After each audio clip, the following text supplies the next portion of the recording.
pada acara kali ini mengucapkan selamat datang dan selamat bergabung pada acara webinar Marketing 2022.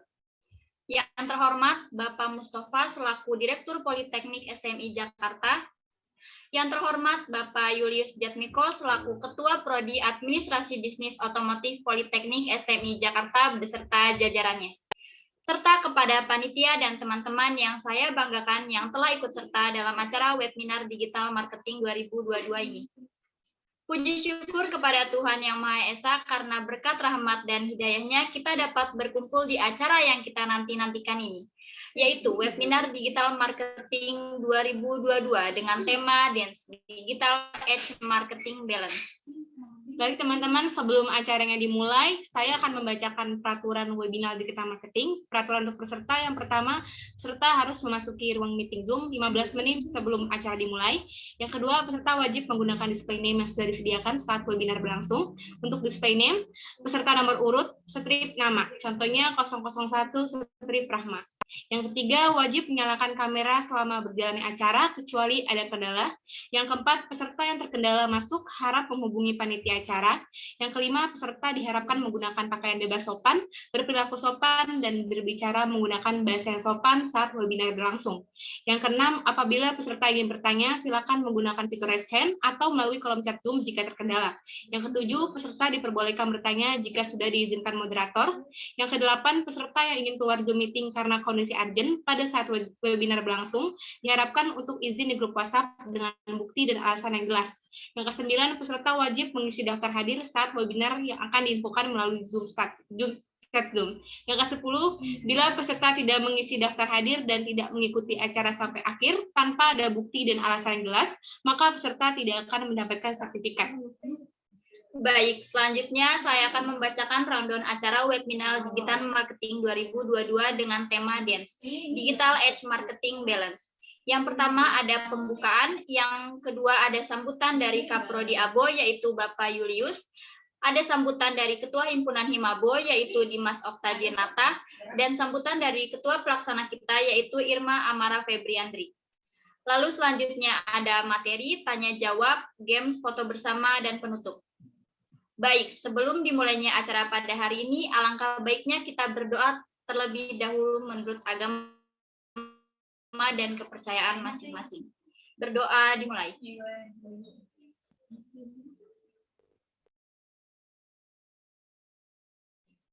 Berdoa selesai. Terima kasih. Baik, acara selanjutnya yaitu sambutan-sambutan. Sambutan yang pertama yaitu dari Kaprodi Abo kepada Bapak Julius Jatmiko, dipersilakan. Baik, selamat siang semua yang hadir di sini. Selamat berakhir pekan. Akhir pekan tapi masih tetap semangat ya untuk mengikuti webinar series. Yang pertama, saya ucapkan selamat datang untuk narasumber. Terima kasih sudah meluangkan waktunya dan juga sudah mau berbagi kepada mahasiswa-mahasiswa Prodi Abo tentang digital marketing. Digital marketing ini memang menjadi penting bagi Prodi Abo karena digital marketing adalah salah satu mata kuliah baru yang ada di kurikulum yang baru juga. Nanti mungkin anak-anak 2021 kalau nggak salah sudah mulai mendapatkan mata kuliah digital marketing. Jadi terutama untuk anak-anak yang angkatan 2021 ke atas ini ya, tolong dipelajari sebelum nanti tentu akan dibahas lebih dalam tentang digital marketing, kurikulumnya apa aja, day to day pertemuannya apa aja nanti dengan dosennya ya. Tapi paling nggak ini sebagai gambaran awal tentang webinar ini, sebagai gambaran awal tentang digital marketing. Seperti itu. Terus untuk panitia, untuk Himabo, juga untuk seluruh peserta yang ada di sini, saya ucapkan selamat mengikuti webinar series ini. Semoga ilmunya bermanfaat, yang pasti sangat bermanfaat untuk mengembangkan untuk mengembangkan potensi-potensi yang ada di diri kalian, utamanya tentang digital marketing ini. Akhir kata, semoga acaranya sukses, semoga acaranya berjalan lancar dan sekali lagi membawa kebermanfaatan untuk kita semua. Sekian dan terima kasih dari saya. Sekalian saya mohon izin ya untuk live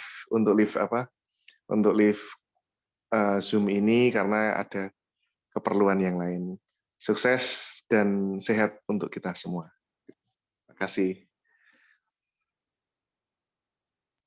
Ya baik Pak Julius, dipersilakan kalau ingin keluar. Terima kasih Pak Julius atas sambutannya. Sambutan kedua dari Kepala Himpunan Mahasiswa Administrasi Bisnis Otomotif kepada Dimas Okta Jinarta, dipersilakan.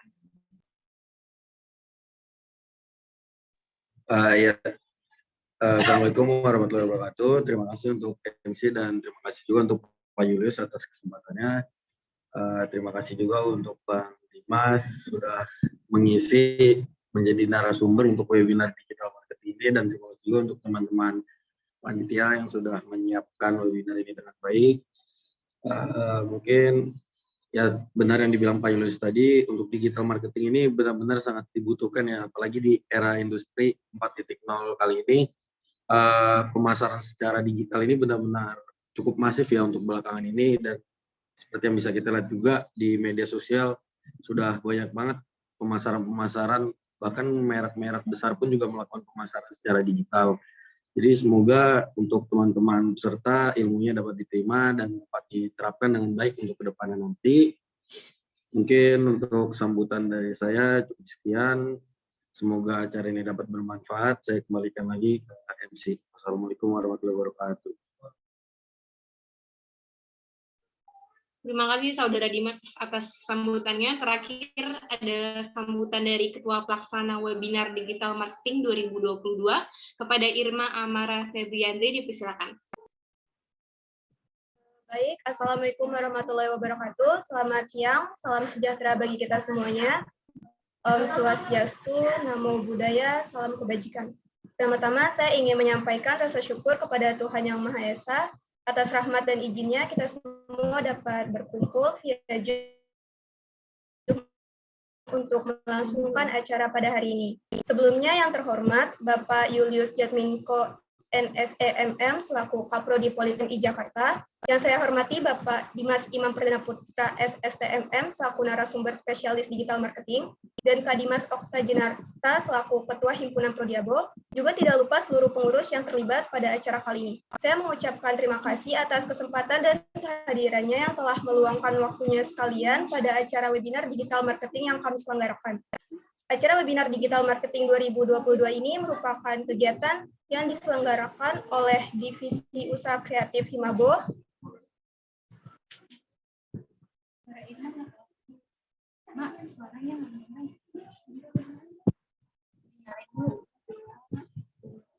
untuk memberikan pembahasan terhadap era pemasaran digital sehingga menumbuhkan mindset kita yang nanti akan dibimbing oleh narasumber ahli kita. Saya selaku ketua panitia di acara ini berharap kita semua bisa memetik hari ini. Akhir kata, bila ada kurang dari dalam berjalannya webinar ini, saya mewakili panitia memohon maaf. Terima kasih. Wassalamualaikum warahmatullahi wabarakatuh. Saya kembali. Baik, terima kasih Saudara Irma atas sambutannya.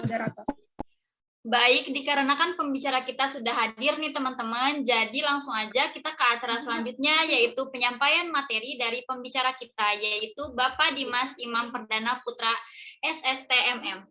Beliau berprofesi sebagai spesialis digital marketing, dan untuk materi kali ini akan dipimpin oleh moderator kita, yaitu kepada Saudara Jessica, dipersilakan.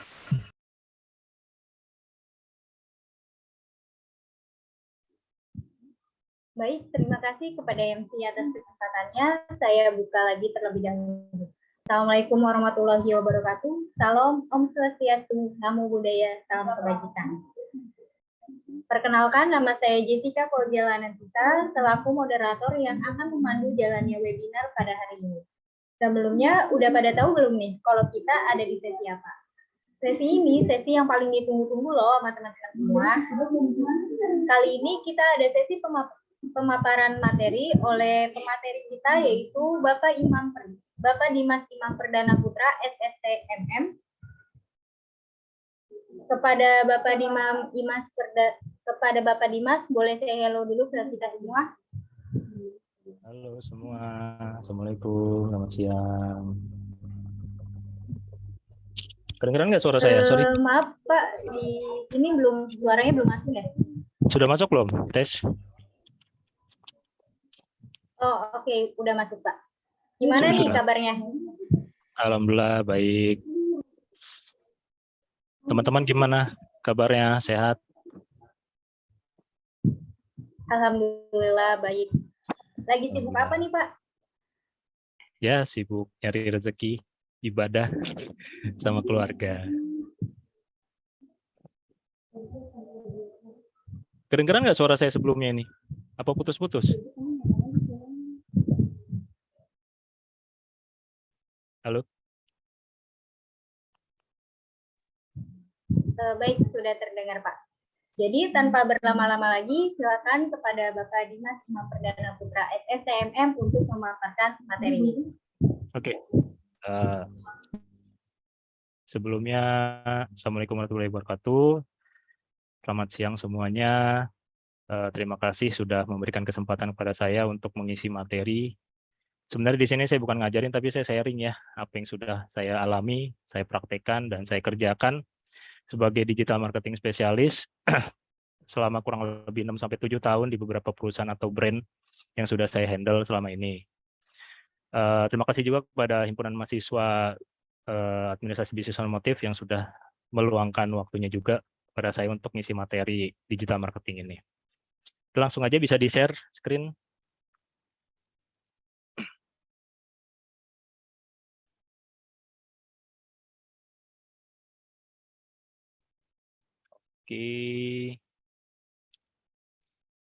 Oke. Langsung aja kita mulai acara dengan baca Bismillahirrahmanirrahim. Kali ini kita membahas Digital Age Marketing Balance pada hari Sabtu 22 Oktober 2022. Bisa lanjut?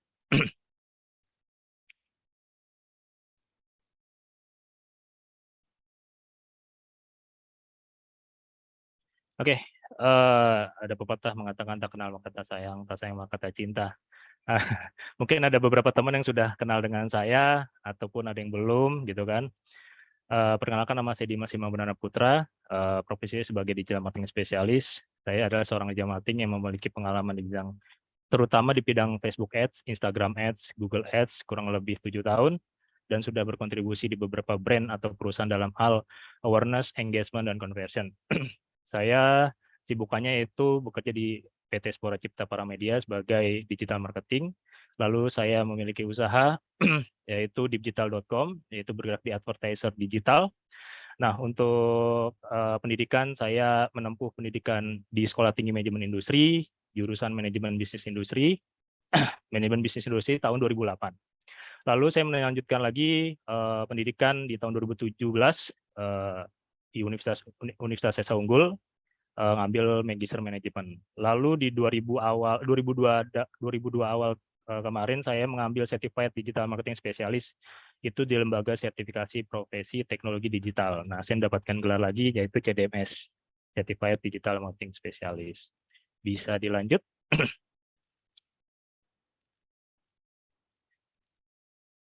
Oke, banyak tanya spesialisnya dalam hal apa, buktinya apa, evidence-nya apa. Nah, ini beberapa sertifikat yang saya dapatkan. Kurang lebih ada 7. Pertama itu dari Kominfo, kerjasama dengan Facebook. Lalu Kominfo bekerjasama dengan Google, saya dapat juga. Lalu dari Google-nya itu Google Digital Garage, membahas the fundamental of digital marketing.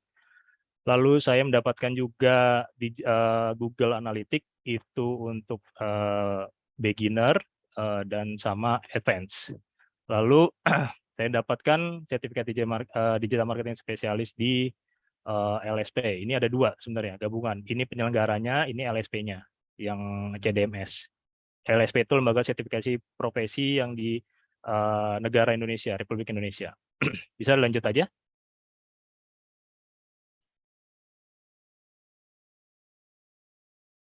Nah, ini beberapa brand atau company yang pernah saya handle, ada dari UKM maupun dari perusahaan besar. Kalian bisa lihat perusahaan besar itu BUMN, salah satunya PLN dan Pupuk Indonesia. Nah, selebihnya itu brand-brand UKM, bisa kalian lihat ya.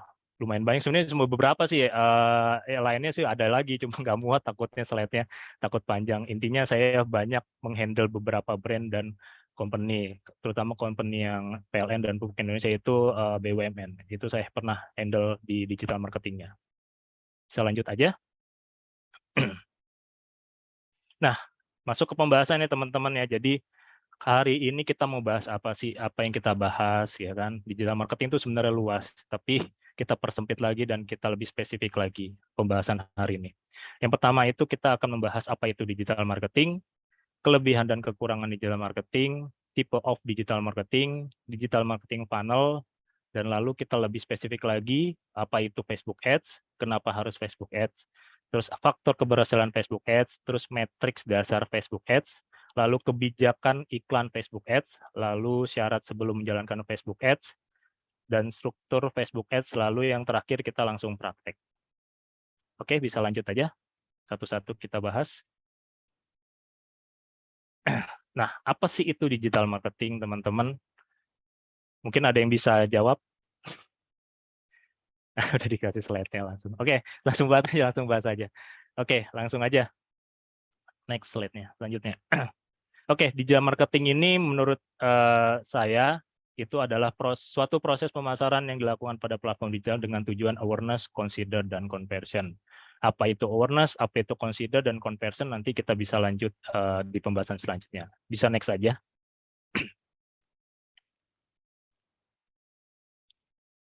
Nah, ini kelebihan dan kekurangan digital marketing. Ini saya ambil 3 poin masing-masing dari kelebihan dan kekurangan. Yang pertama untuk kelebihannya itu jangkauan pasar sangat luas. Ya, teman-teman tahu sendiri, jadi dunia era digital ini sangat masif dan sangat luas untuk meng-reach market di luar sana gitu.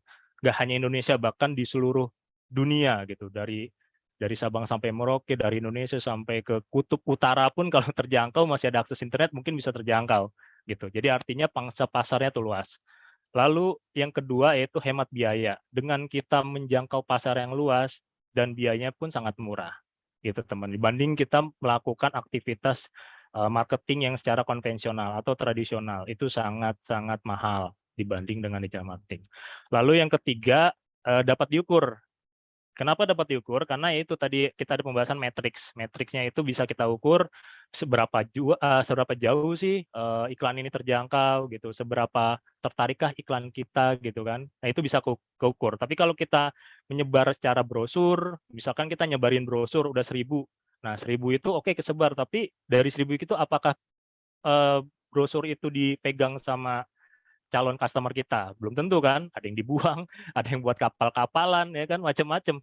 Ya, artinya kita nggak bisa ngukur hal itu, cuma 1000 udah kesebar, ya udah gitu aja. Tapi kalau di digital marketing dari 1000 iklan kita bisa keukur, 1000 itu siapa yang kejangkau, dari mana tempatnya, terus berapa usianya, cewek atau cowok, gitu kan, itu kelihatan. Yang tertarik dari 1000 itu bisa kelihatan, nanti kita bisa praktek ya.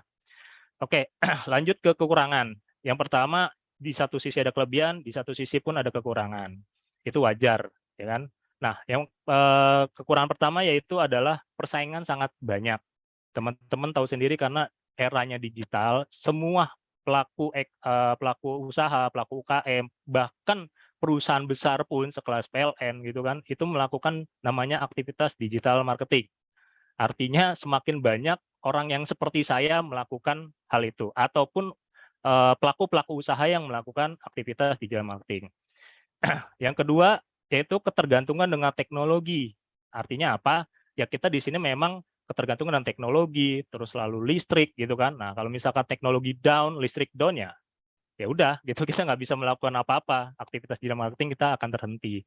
Lalu yang ketiga, perihal keamanan dan privacy. Nah, ini jelas karena kita melakukan aktivitas di digital, Ya, kita tahu sendiri kan namanya dulu kita tahu biji orka kan. Nah, itu suatu hacker ya. Mungkin bisa ke-hack akun kita, bisa ke-hack gitu. Macam-macam. Nah, keamanan dan privasi ini yang sangat kita fokus untuk sebagai ancaman atau kekurangan di dunia digital marketing.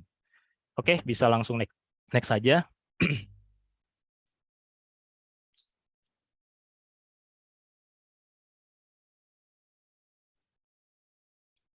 Oke, teman-teman, banyak nanya akan digital marketing, apa sih itu digital marketing gitu kan. Sebenarnya digital marketing itu luas, teman-teman. Nah, kalau teman-teman bisa lihat, ini saya breakdown, yang intinya itu ada 4. Tipe digital marketing. Itu pertama ada content marketing, social media marketing, search engine marketing, dan influencer marketing. Nah, mereka bisa disebut sebagai digital marketing karena aktivitasnya itu di digital. Nah, kita breakdown lagi satu-satu. Pertama di content marketing itu ada videographer dan fotografer. Nah, content marketing ini, videographer ini yaitu salah satu content marketing. Kenapa? Karena mereka yang memproduksi, mereka foto, mereka ngambil video, mereka bisa dikatakan seorang digital marketing. Lalu ada namanya video editor dan image designer. Dari video yang sudah di-tag maupun foto yang sudah di-tag, itu kan butuh editing, butuh desain, dipoles lagi gitu, lebih eye-catching. Nah, itu namanya ada orang editor atau desainer, itu ada lagi. Nah, mereka pun juga disebut digital marketing karena mereka mengurusi konten marketing. Gitu ya, teman-teman. Nah, lalu setelah kontennya itu jadi, sudah bagus, sudah didesain dengan apik gitu kan, dengan cakep. Lalu namanya ada copywriter. Apa sih copywriter? Copywriter itu orang yang membuat caption. Jadi menghipnotis dengan kata-kata agar audiens atau calon customer itu tertarik membeli produk atau jasa kita. Nah, dari sini teman-teman harus pahami dari konten marketing ini memang orang yang memproduksi dari sisi konten, ya teman-teman ya. Oke, lanjut ke sosial media marketing. Nah, sosial marketing itu orang yang berfokus di sosial media. Salah satunya FB atau IG advertiser atau kita biasa sebut sekarang nama barunya itu adalah Meta. Meta itu gabungan dengan Facebook dan Instagram, itu gabungannya Meta. Nah, bisa disebut Facebook atau IG advertiser. Nah, orang ini yang berfokus untuk ngurusin, menghandle semua aktivitas di platform tersebut. Nah, dibilang FB atau IG advertiser. Lalu yang baru ini adanya TikTok advertiser. Ini terbilang baru juga di dunia digital karena TikTok itu salah satu platform yang sekarang lagi hype. Nah, mereka juga disebut sosial media marketing karena yang ngurusin di platform TikTok. Nah, namanya TikTok advertiser. Lalu ada juga Twitter advertiser. Sampai sejauh ini Twitter ini masih punya peran penting juga di dunia digital marketing, terutama untuk hashtag maupun trending, viral. Nah, ini sangat masih hype Twitter saat ini. Hanya untuk fokus-fokus tertentu aja. Lalu kita masuk lagi ketiga yaitu di search engine marketing. Nah, search engine marketing itu adalah orang yang menghandle di platform Google, Google Advertiser. Nah, Google Advertiser itu YouTube itu masuk di Google karena satu company dengan Google Group. Nah, orangnya disebut Google Advertiser atau YouTube Advertiser. Mereka yang menghandle periklanan di platform tersebut. Lalu yang sekarang ada influencer marketing. Nah, ini yang terbilang baru influencer marketing, yaitu adalah artis, selebgram, gitu kan, influencer. Nah, itu mereka bisa disebut orang digital marketing. Yang artinya kita balik lagi, artinya digital marketing orang yang melakukan aktivitas pemasaran di platform digital yang bertujuan untuk awareness, consider, dan conversion. Jadi ini saling berkaitan ya teman-teman ya antara tujuan dan tipe of digital marketing. Oke, bisa dilanjut.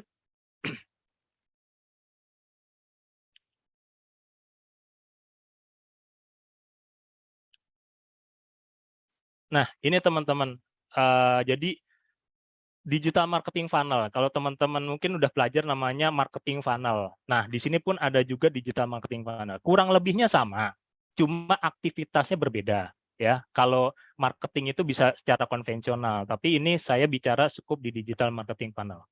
Intinya gini teman-teman, jadi kita tuh menawarkan produk ini ke customer, jadi intinya dari customer itu tidak tahu, menjadi tahu, dari tahu menjadi tertarik, dan ketika tertarik menjadi membeli. Itu ujungnya, gitu. Intinya kan di pembelian. Nah, ini namanya funnel, teman-teman. Nah, funnel ini ada 3 yang paling penting. Kalau secara teori digital marketing funnel itu ada 3. Pertama, awareness, consider, dan conversion. Saya jelasin satu-satu, apa itu awareness. Jadi awareness itu ibarat kita punya brand baru, orang lain belum tahu, gitu kan. Nah, misalkan kita melakukan aktivitas pemasaran yaitu untuk branding. Nah, branding itu namanya awareness, teman-teman. Jadi mengenalkan produk atau jasa kita ke halayak pangsa pasar luas, gitu kan, untuk orang tahu gitu. Oh, ini ada produk gua loh, ya kan? Minimal itu dulu. Nah, ketika masuk ke awareness dan sering lihat iklan kita, mereka nih masuk ke funnel consider. Ini apaan sih iklan, Mak? Iklan mulu, iklan mulu. Pernah nggak teman-teman seperti itu kan? Dijejelin iklan mulu yang sama, hari ini sama, besok sama, lusa sama gitu kan? Nah, itu aktivitas digital marketing funnel. Mereka tuh dijejelin terus istilahnya, dicekokin terus iklan kita agar bikin beli, dicekokin terus, intinya gimana caranya itu aktivitas digital marketing itu terus ke target market kita. Nah, ini masuk consider. Nah, mereka mulai kepo, apaan sih jualin?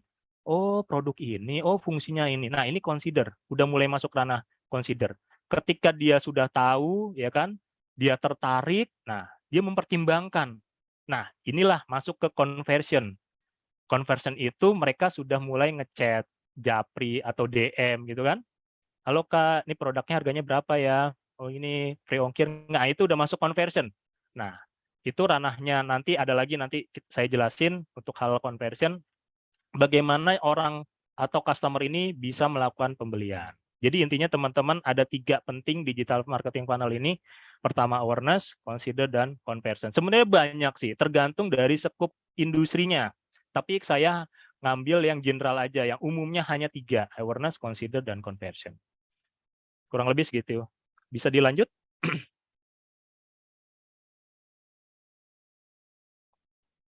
Nah, kita masuk lebih spesifik lagi apa itu Facebook Ads. Bisa di next. Oke, teman-teman di sini siapa yang udah jarang pakai Facebook, ya kan? Orang bilang udah ketinggalan zaman bang, katanya pakai Facebook. Tapi jangan salah. Tapi kalau untuk aktivitas bisnis, aktivitas komersil, Facebook masih sebagai platform yang paling powerful, teman-teman. Jangan meremehkan Facebook gitu. Jadi saya pengen mengasih insight teman-teman yang generasi Z ya, jatuhnya kalau saya kan milenial. Generasi Z, coba kalian main Facebook lagi, tapi khusus yang buat komersil, buat jualan gitu. Nah, Facebook Ads ini adalah sebuah tools yang disediakan oleh Facebook untuk mempromosikan produk atau jasa kepada pengguna Facebook maupun Instagram. Nah, sekarang yang tadi saya bilang itu Meta ya, sekarang mereka gabungan namanya Meta. Bisa dilanjut?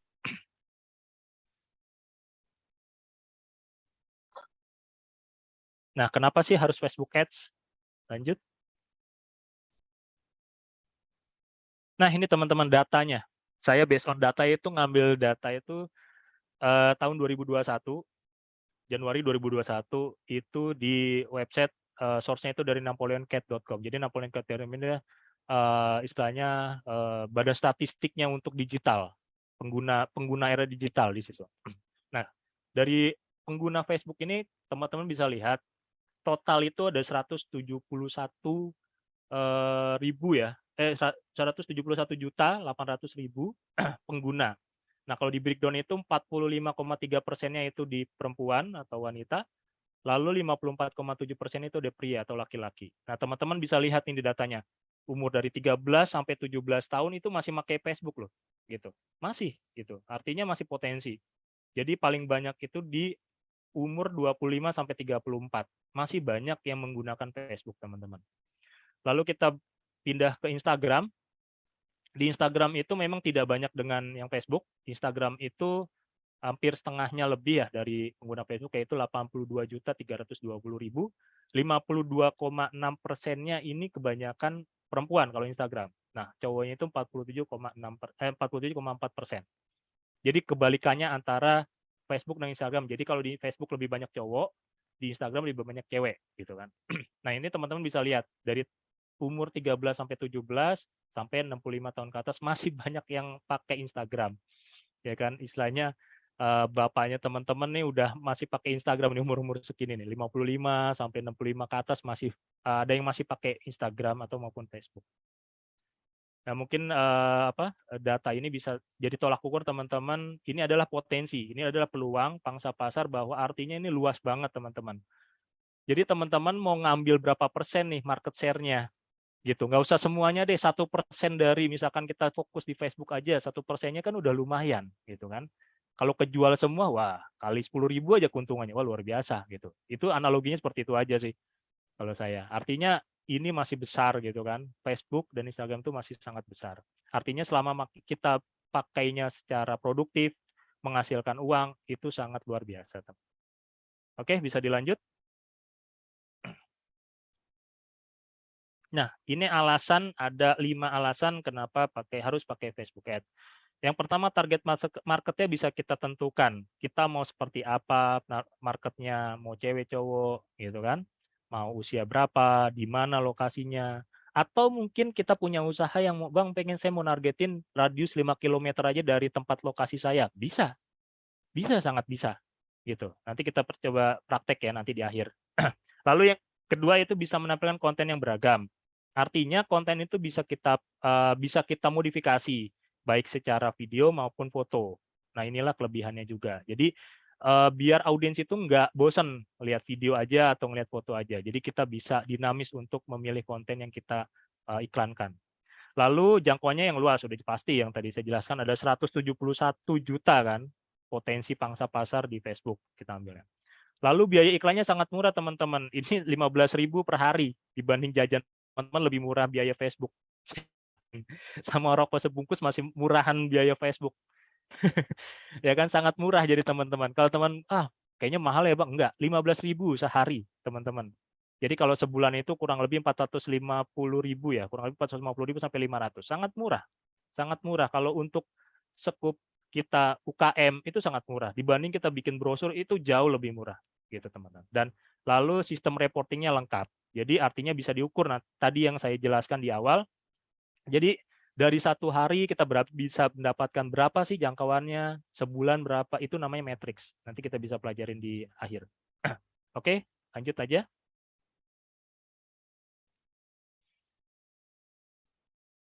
Bisa di next.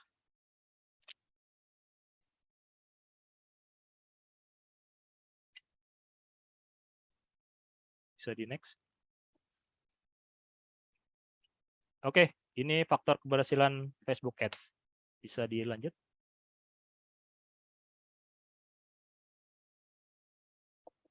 Oke, teman-teman kita udah mulai masuk lebih serius nih. Intinya artinya aktivitas Facebook Ads itu mulai masuk mulai serius nih di sini. Jadi teman-teman tolong diperhatikan. Yang pertama ada faktor internal dan faktor eksternal. Ya, dipahami ada dua faktor internal sama eksternal. Faktor internal itu adalah demografi, interest, perilaku, dan placement. Lalu untuk eksternalnya itu foto atau video, copywriting, website, dan admin penjualan. Nah, nanti saya bahas satu-satu. Bisa dilanjut? Oke, kita masuk ke faktor internal, yaitu demografi. Apa sih demografi? Mungkin teman-teman tahu, demografi adalah audiens yang akan kita targetkan berdasarkan usia, lokasi, jenis kelamin, dan pekerjaan. Sebenarnya banyak demografi yang bisa kita tentukan di Facebook Ads.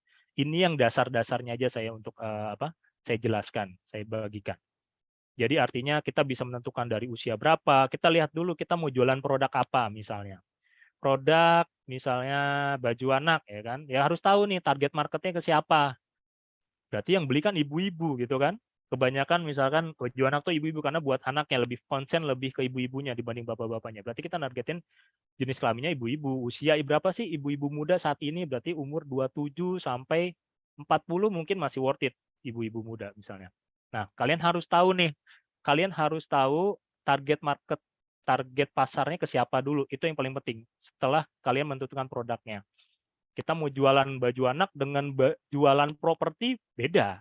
Jualan properti ya targetnya nggak mungkin umur segitu. Ya mungkin umur yang sudah punya uang gitu kan, udah mapan di umur di atas 35, 40 gitu kan. Orangnya juga beda-beda, yang punya penghasilan middle ke atas gitu kan, yang suka investasi, Beda-beda. Jadi teman-teman tentukan dulu produknya dan tentukan target marketnya, baru kita bisa menentukan demografinya. Oke, lanjut. Nah, masuk ke interest, masih di sisi internalnya. Di internalnya, interest adalah audiens yang akan kita targetkan berdasarkan ketertarikan pada suatu hal. Nah, ini kelebihan Facebook. Jadi si Facebook itu memiliki mesin learning, artinya punya meta. Jadi kalau teman-teman, contoh teman-teman misalkan lagi browsing sepatu, tiba-tiba 1 jam kemudian ada iklan sepatu di Instagram dan atau yang Facebook teman-teman. Pernah nggak ngalamin? Nah, ini namanya interest. Jadi si Facebook itu punya mesin learning yang akan menargetkan kita tertarik pada apa nih pada saat ini gitu. Misalkan saya lagi misalnya nyari motor, itu akan kelihatan iklan motor, entah itu spare part yang relevan dengan motor gitu kan. Entah itu jualan motornya pun sendiri gitu. Itu akan ke ini ke trigger apa yang kita cari. Cari sepatu ya akan cari sepatu gitu. Nah, ini namanya interest, teman-teman. Nah, misalkan kita jualan baju anak yang tadi saya jelaskan, kita bisa nargetkan audiens yang memiliki ketertarikan pada suatu hal yang berhubungan dengan anak atau balita. Dan iklan itu akan menargetkan juga orang yang interest dengan apa yang kita udah targetkan. Ya, teman, itu namanya interest. Jadi yang saya bilang katakan, kalau teman-teman lagi nyari topi, akan kelihatan juga nanti iklan yang relevan dengan topi atau fashion gitu. Itu namanya interest ya, teman-teman. Bisa lanjut. Nah, selain interest juga kita bisa nargetkan secara perilaku, ya kan? Nah, perilaku ini lebih spesifik lagi. Jadi kita bisa menargetkan audiens yang memiliki perilaku belanja online atau audiens yang memiliki daya beli tinggi. Nah, inilah kelebihan Facebook. Kelebihan Facebook Ads itu kita bisa menargetkan orang yang sering belanja online. Nah, kalau konvensional kita nggak tahu orang yang sering belanja nih si A belum kenal udah sering belanja online apa enggak gitu kan. Nah, tapi kalau si Facebook dia tahu, itulah mesin learning-nya Facebook. Jadi kita setup audiens ya kan, perilaku ya kan, interest ya kan. Nah, kita bisa menargetkan orang yang memiliki belanja online atau yang daya beli yang tinggi. Itu bisa. Bisa dilanjut. Nah, ini placement teman-teman. Nah, placement ini kita bisa menampilkan iklan di platform Facebook atau Instagram, baik feed, story, reels, dan lain. Ini teknisnya, jadi misalkan iklan kita mau nampilkan di mana nih, di beranda aja, atau mau di story aja, atau dua-duanya itu bisa, ya teman-teman. Gitu. Bisa dilanjut? Nah, kita masuk ke sisi eksternal, itu ada video atau foto. Yaitu adalah buatlah konten video atau foto yang menarik, ya, yang menarik audiens untuk membeli produk jasa yang kita tawarkan. Jadi intinya kalau teman-teman tahu, jadi ada 3 faktor sih sebenarnya. 3 poin yang harus kita bikin konten. Yang pertama itu edukatif, entertaining, dan persuasif. Ya, artinya kita mengedukasi brand kita apa, fungsinya apa, kelebihan brand kita apa, edukasi audiens. Lalu diselipin sisi entertaining gitu loh, lucu-lucu, jokes-jokes biar nggak garing, ya kan, biar nggak bosen gitu kan, lucu-lucu, entertaining sih. Lalu persuasif, ajak audiens kita, ya kan, untuk melakukan tindakan, beli sekarang juga, diskon 10%, gitu-gitu. Pokoknya gimana caranya audiens itu rangsang untuk beli sekarang juga, gitu. Jadi jangan nanti-nanti, gimana caranya itu teknik bikin konten, ya, di video maupun foto. Bisa lanjut teman-teman?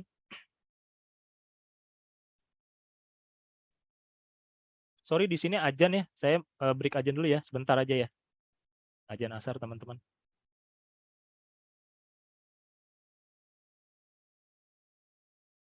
Sebentar dulu. Oke, Bang. Sebentar, 1 menit, 2 menit ya.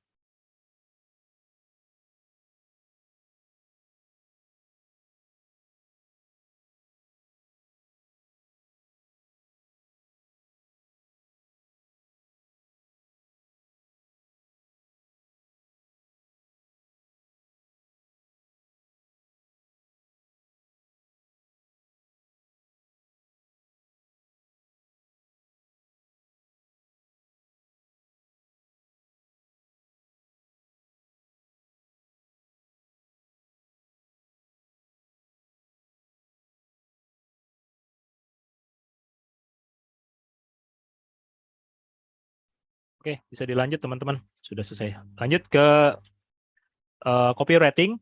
Yang tadi kita udah bahas copywriting secara sedikit aja.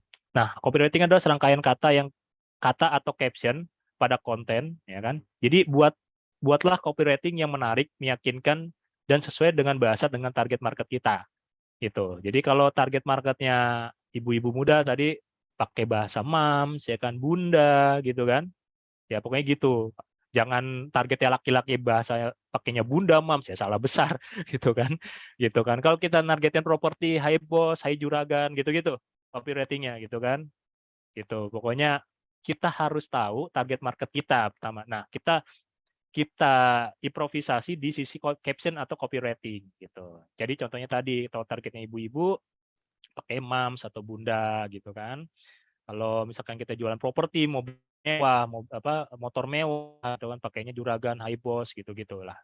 Kurang lebih seperti itu. Kalau misalkan merangkai kata-katanya ya teman bisa pelajari lebih lanjut gimana caranya untuk copywriting. Sebenarnya banyak sih gitu. Teknik-teknik copywriting tuh banyak gitu.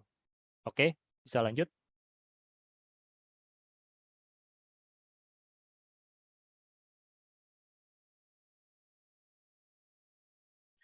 Nah, ini adalah salah satu faktor eksternal juga yaitu website. Banyak, Bang, Amang perlu ya pakai website kalau Facebook Ads?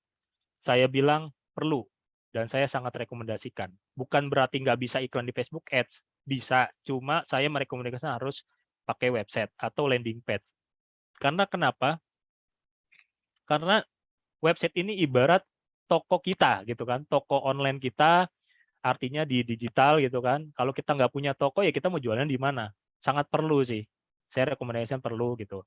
Nah, sebaiknya kita harus juga memiliki website karena iklan kita akan kita arahkan ke website kita gitu.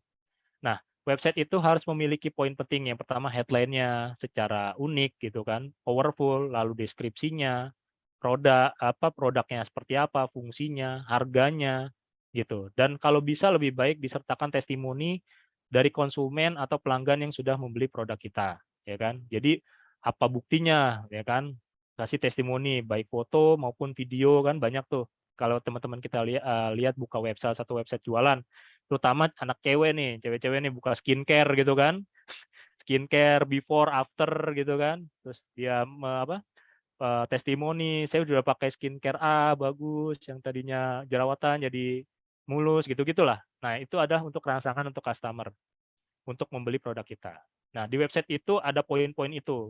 Headline, deskripsi, produk, harga, dan testimoni. Gitu. Bisa dilanjut, teman-teman?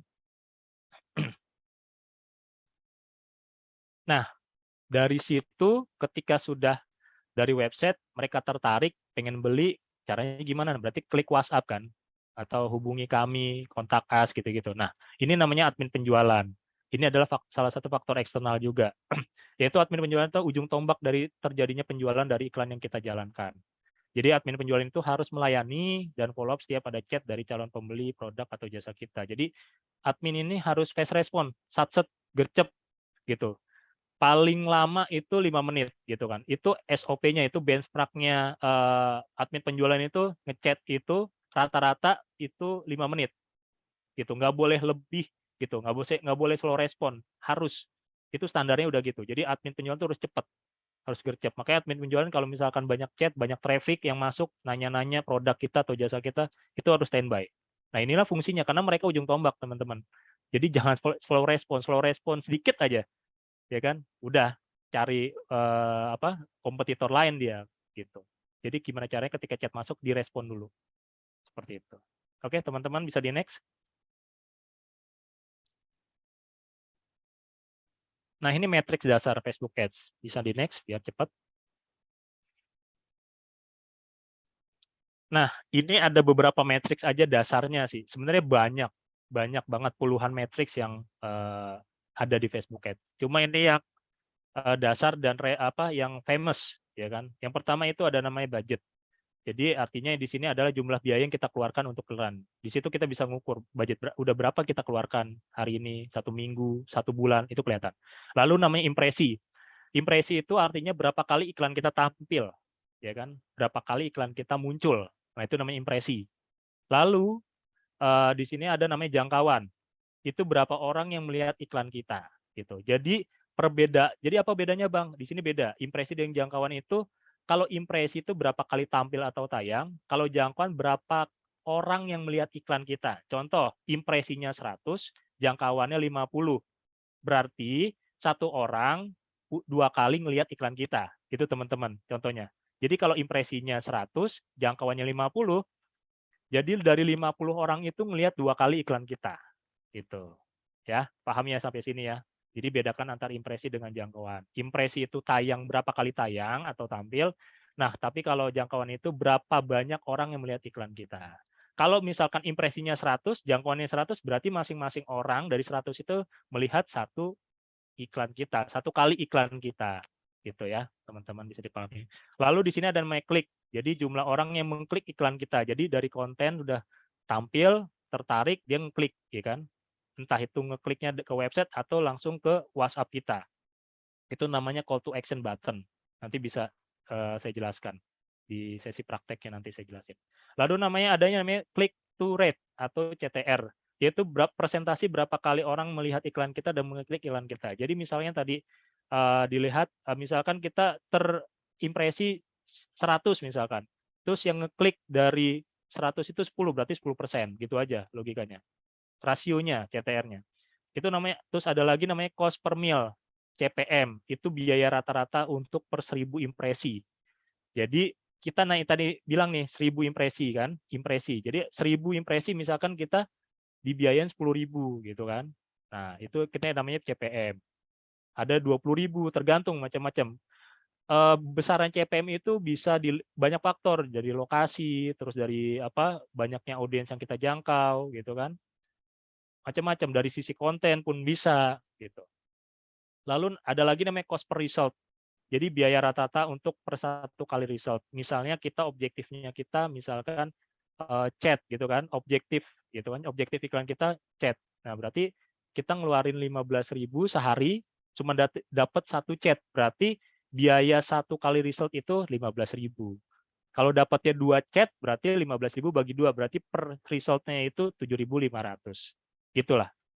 Gitu. Hitungannya seperti itu matematikanya, teman-teman. Oke, bisa dilanjut. Nah, masuk ke kebijakan iklan. Nah, di sini teman-teman bisa dilanjut. Nah, teman-teman, tidak semua produk bisa diiklankan, teman-teman. Ini saya beberapa, sebenarnya banyak polisnya, banyak kebijakannya, banyak peraturannya. Ini saya merangkum aja beberapa yang familiar. Pertama, produk atau jasa yang ilegal, gitu kan. Lalu praktek diskriminatif, seperti ras, suku, agama, budaya itu nggak boleh. Lalu tembakau dan sejenisnya. Nih buat para cowok-cowok mau jualan vape, hati-hati di Facebook Ads. Jualan rokok, jualan vape itu nggak boleh, dilarang keras, gitu kan. No debat, gitu kan. Harga mati nggak boleh tembakau dan sejenisnya. Lalu obat-obatan. Nah, obat-obatan ini yang tidak memiliki BPOM gitu kan, label halal, itu masuk sama suplemen ya, saya jelasin juga. Obat-obatan, suplemen gitu. Terus mohon maaf, obat kuat. Obat kuat itu sebenarnya antara bisa dengan nggak bisa ya, tapi tergantung kita kemasnya. Ada, tapi kebanyakan mayoritas itu nggak bisa gitu. Karena ya tadi itu kan, kayak ras, suku, agama gitu kan, terus ada faktor seksual juga, itu sangat nggak boleh di Facebook. Sekarang lebih ketat Facebook itu. Jadi kurang lebih ini teman-teman bisa, kalau mau lengkapnya bisa baca di facebook.com/police center/ads ya. Bisa dilanjut. Oke, ini syaratnya teman-teman, kita masuk mulai praktek pelan-pelan. Syaratnya.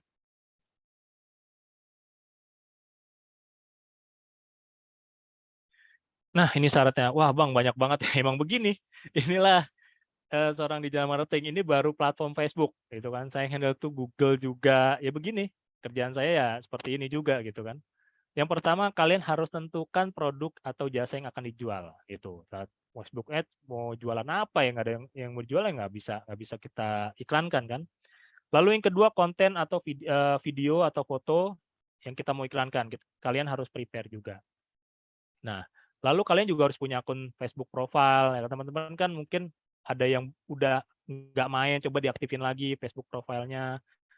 Lalu, nah kalian teman kan baru tahu nih Facebook profile. Nah, ada namanya Facebook bisnis. Nah, Facebook ini sini membuat teman-teman menjalankan iklan. Kalian harus bikin, gitu kan. Lalu bikin namanya fanpage, gitu. Fanpage ini bukan profile, tapi fanpage ini halaman khusus bisnis yang akan dimanfaatkan untuk komersil, buat jualan, ya teman-teman. Lalu Instagram, tapi Instagram bukan profil juga, tapi yang harus bisnis. Nah, lalu ketika udah dibuat ini, teman-teman konekkan fanpage dan Instagram, karena mereka gabung kan, jadi harus connect. Jadi ketika teman posting di Facebook, akan posting juga di Instagram, gitu. Lalu website atau landing page yang tadi saya jelaskan, karena penting untuk media promosi digital marketing. Nah, pixel Facebook nih teman-teman, pixel Facebook ini artinya gini teman-teman. Pixel itu adalah inilah contohnya gini analoginya. Pixel Facebook itu adalah CCTV-nya website teman. Jadi CCTV ini berfungsi dari misalkan kita di depan rumah misalkan. Nah, depan rumah siapa nih? Ini dipantau nih. Wah, udah mulai masuk nih. Nah, itu kepantau sama pixel. Udah masuk teras nih. Nah, dia mau masuk lagi ke rumah. Wah, udah masuk halaman ruang tamu nih. Gitu, itu intinya gitu. Jadi pixel itu adalah CCTV-nya website. Analoginya gitulah gampangnya. Artinya dia akan merekam segala aktivitas audiens yang masuk di website kita. Itu namanya pixel Facebook, ya teman-teman ya. Nah, lalu pixel ini kalian pasang di website teman-teman atau landing page teman-teman. Kalau nggak dipasang ya nggak akan ke tracking, nggak bisa kerekam gitu. Bentuknya itu kode, bukan website ditempel, bukan kayak stiker, bukan. Artinya itu kode meta atau ibarat kode programming, itu orang website yang paham gitu. Terus lalu di setup funnel-nya. Jadi yang funnel itu tadi bilang kan, kalau di jam marketing kan awareness, consider, terus conversion. Jadi kalau di website itu funnel-nya juga ada. Pertama page view gitu kan, page view, lalu view konten gitu kan, lalu klik tombol WhatsApp gitu kan. Nah, di situ sampai situ. Jadi kita bisa ke tracking orang ini misalnya si A ngapain aja sih aktivitas itu ke tracking, teman-teman. Itu namanya pixel. Ya, pixel Facebook. Ya, artinya CCTV yang saya bilang tadi akan merekam segala aktivitas orang yang masuk ke website kita. Itu pixel. Lalu teman-teman juga sediain nomor WhatsApp, ya kan? Karena audiens juga akan melakukan chatting, pembelian lewat WhatsApp. Gitu. Ya, jadi teman-teman ini sebenarnya saya nggak bisa jelasin semuanya karena kalau semuanya ini bisa 7 hari 7 malam teman-teman, gitu loh. Jadi artinya kalau misalkan mau sharing-sharing monggo gitu, mau nanya-nanya monggo di luar sesi ini monggo gitu. Saya terbuka gitu. Bang ini begini pengen nanya aja gitu. Gitu. Jadi artinya saya nggak mau semua saya bahas gitu. Ini bisa 7 hari 7 malam nih gitu. Ini untuk membahas hal ini sangat-sangat complicated. Jadi teman-teman yang tahu dasar-dasar dulu, paham-paham yang basic-basic dulu, artinya buat masuk ke ranah advance gitu. Yang penting teman-teman udah dapat insight basicnya dulu ya. Lanjut.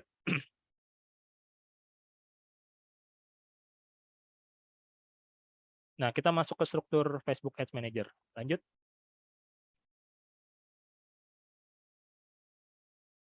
Oke, sebentar saya minum dulu. Santai aja teman-teman. Teman-teman sambil cemilan kayak apa. Oke, teman-teman. Di sini kita mulai lebih dalam lagi. Namanya di Facebook Ads Manager atau Facebook Ads itu ada namanya struktur.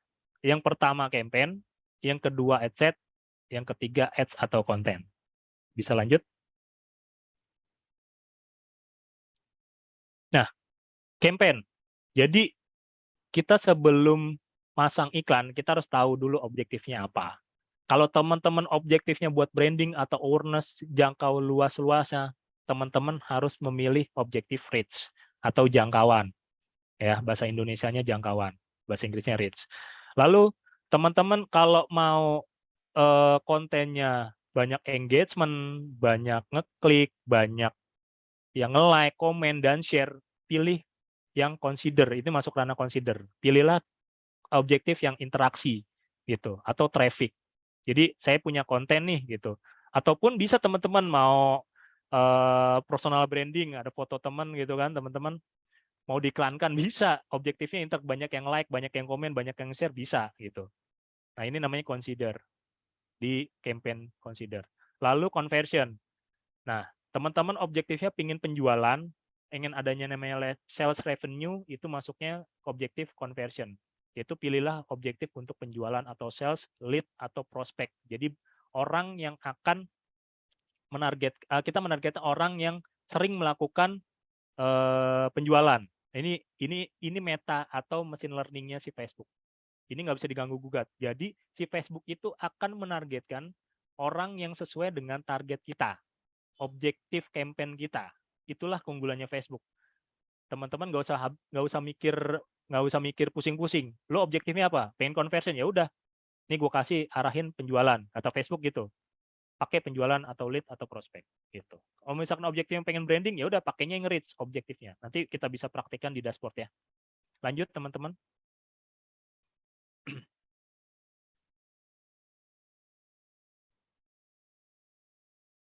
Oke. Lalu masuk ke level ad set. Jadi dari sisi campaign ada yang namanya ad set. Ad set itu adalah target market kita mau siapa. Budgetnya mau dikeluarin berapa. Ini masuk di level ad set, teman-teman. Misalkan budgetnya yang tadi minimal aja 15.000, bisa. Lalu target audiensnya, lokasi, umur, interest, itu bisa. Ini udah masuk level ad set. Lalu placementnya mau di Facebook atau Instagram atau dua-duanya bisa. Mau cuma di beranda doang, di story doang, atau di reels doang, bisa. Gitu. Nah, teman-teman bisa nargetin device-nya Android dan iOS. Mau nargetin pakai iOS doang atau Android doang atau dua-duanya bisa. Itu masuk di level ad set, gitu kan. Nanti kita bisa bahas di dashboard Facebook Ads Manager-nya aja langsung ya, teman-teman. Bisa lanjut biar cepat. Nah, ini level yang terakhir yaitu ada di ads. Ads itu lebih ke konten ya. Kontennya itu bisa bentuk foto atau video, lalu copywriting, lalu teman-teman pasang klik action button, CTA button-nya, atau dibilang kalau anak-anak digital marketer itu CTA button. Nah, teman-teman harus bisa menentukan nih mana konten yang pengen kita promosikan, kita mau iklankan gitu. Ini konten ini bisa kalian pasang langsung di Facebook Ads Manager atau kalian bisa ambil dari postingan Facebook atau Instagram teman-teman. Ada bisa dua cara, gitu kan? Bisa masukin lewat Facebook Ads Manager-nya atau ngambil konten yang sudah pernah publish atau pernah posting sebelumnya, itu bisa. Gitu teman-teman ya. Artinya di sini adalah struktur level ads untuk foto atau video, copywriting, terus CTA button. Oke, next. Oke, teman-teman, mungkin teorinya sampai saat ini sejauh ini, kita langsung masuk praktek ya. Tolong saya jadi co-host, boleh? Saya bisa share screen.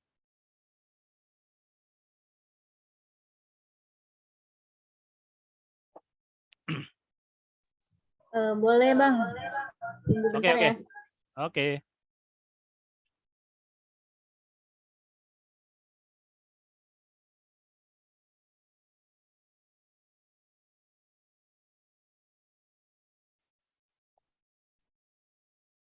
Sudah?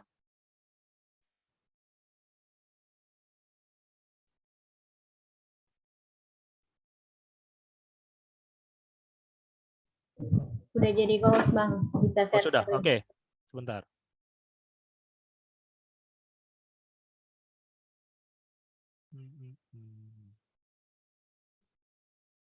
Masuk? Masuk Bang. Saya selalu share screen, saya off cam ya, soalnya takut berat. Nggak apa-apa ya.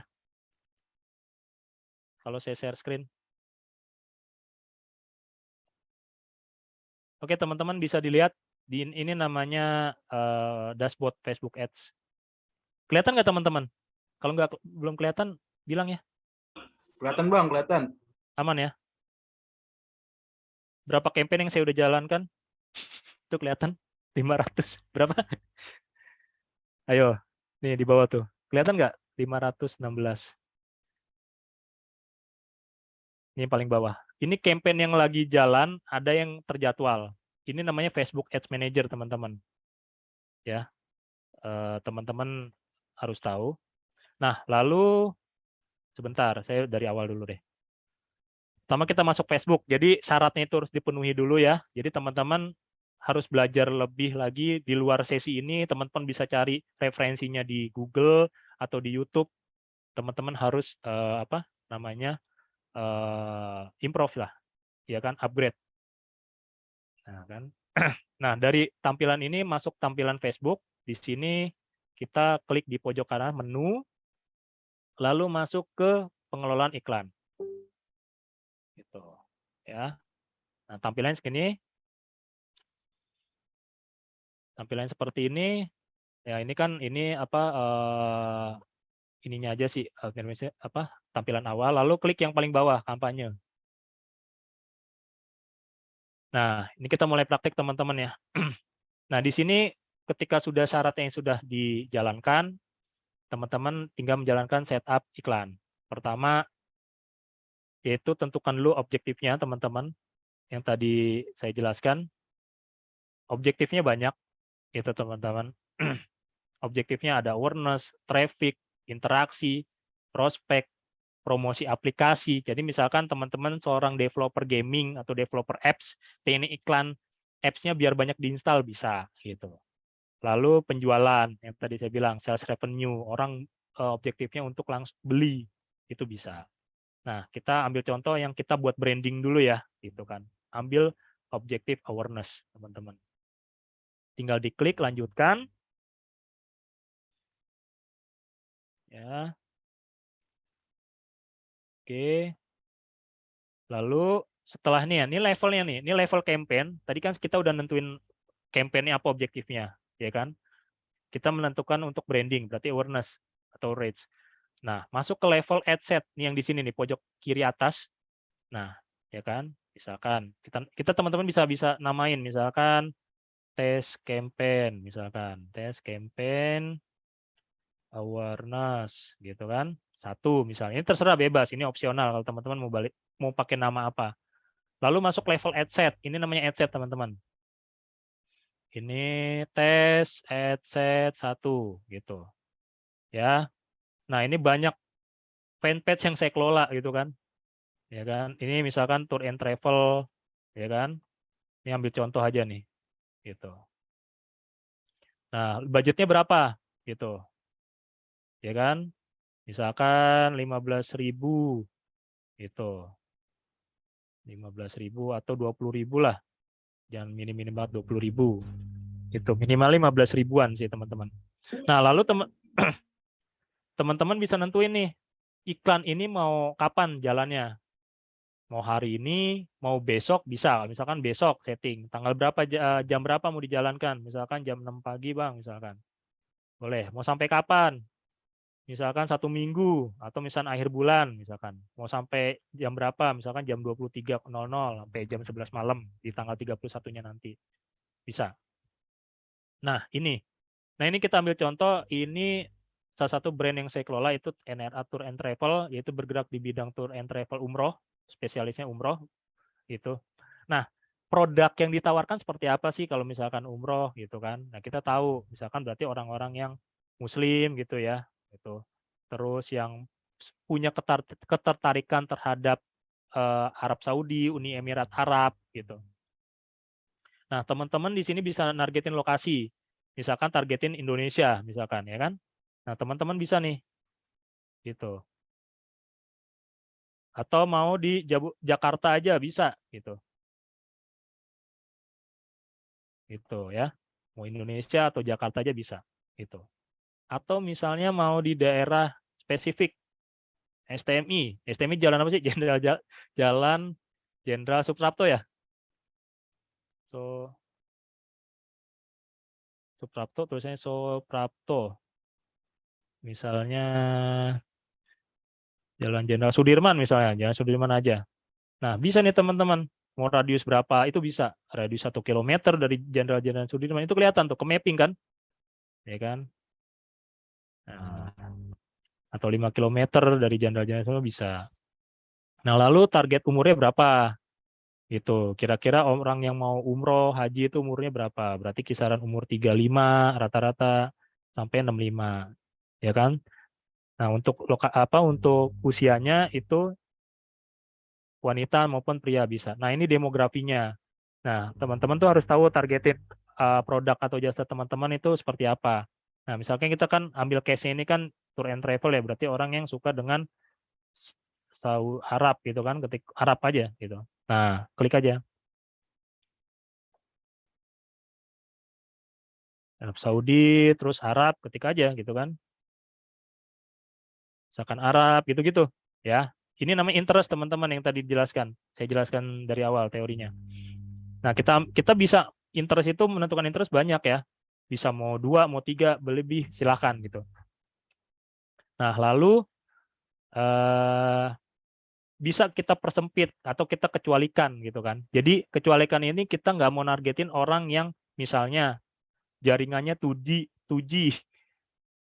dan 3G. Nah, ini kita bisa. Jadi orang yang di seluruh Indonesia atau di lokasi yang kita tentukan yang punya jaringan 2G dan 3G itu nggak kena iklan kita. Kita kecualikan. Lalu bahasa di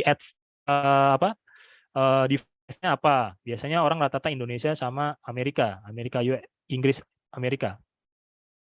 Nah, lalu masuk lagi ke penempatannya. Nah, penempatannya saya bisa melakukan itu manual. Karena kita punya otoritas. Kita mau nentuin di Facebook atau di Instagram atau di dua-duanya gitu. Nah, ini perangkatnya mau di seluler atau di desktop aja. Misalkan kebanyakan sekarang kan 90% mayoritas pakai seluler ya gitu. Nah, pakai seluler aja. Nargetin di Facebook maupun Instagram bisa. Atau Facebook doang atau Instagram aja bisa. Gitu ya. Lalu masuk. Nah, ini placement teman-teman. Nah, ini teman-teman masuk placement, jadi iklan teman-teman akan kelihatan di beranda Facebook, beranda Instagram, marketplace, ya kan? Karena kita menargetkan di Facebook maupun Instagram. Nah, lalu juga real story, ya kan? Nah, bisa kelihatan nih teman-teman ya. Ya. Nah, lalu perangkatnya teman-teman. Nah, teman-teman mau ngikutin Android aja atau iOS aja bisa, gitu, ya kan? iOS, ya kan? Atau Android bisa. Atau di smartphone aja. Nah, ini OS-nya juga bisa kelihatan gitu. OS yang dari jadul Android 1.0A itu sampai yang terbaru itu Android 12.0S. Rata-rata satu udah jarang sih. Biasanya orang masih pakai yang Marshmallow atau yang sekarang yang terbaru 12.0S. Ini khusus Android gitu. Ataupun kalau teman-teman main di iOS gitu. Nah, targetingnya orang yang pengguna iPhone. Ini kelihatan teman-teman. Gitu ya. iPhone berapa? Gitu. Ini OS-nya iPhone iOS 15 paling baru gitu kan. Misalkan dari iOS 13 saja sampai iOS 15 bisa. Nah, lebih spesifik lagi mau teman-teman mau targetin audiens yang punya iPhone berapa? Yang iPhone baru misalkan, iPhone 13 itu kelihatan. Gue pengen nargetin cuman orang iPhone 13 saja Bang, bisa. Klik aja iPhone 13. Ya kan, klik aja. Begitu juga Android gitu. Jadi orang-orang yang akan ditargetkan hanya khusus orang yang menggunakan iPhone 13 saja. Gitu. Ya.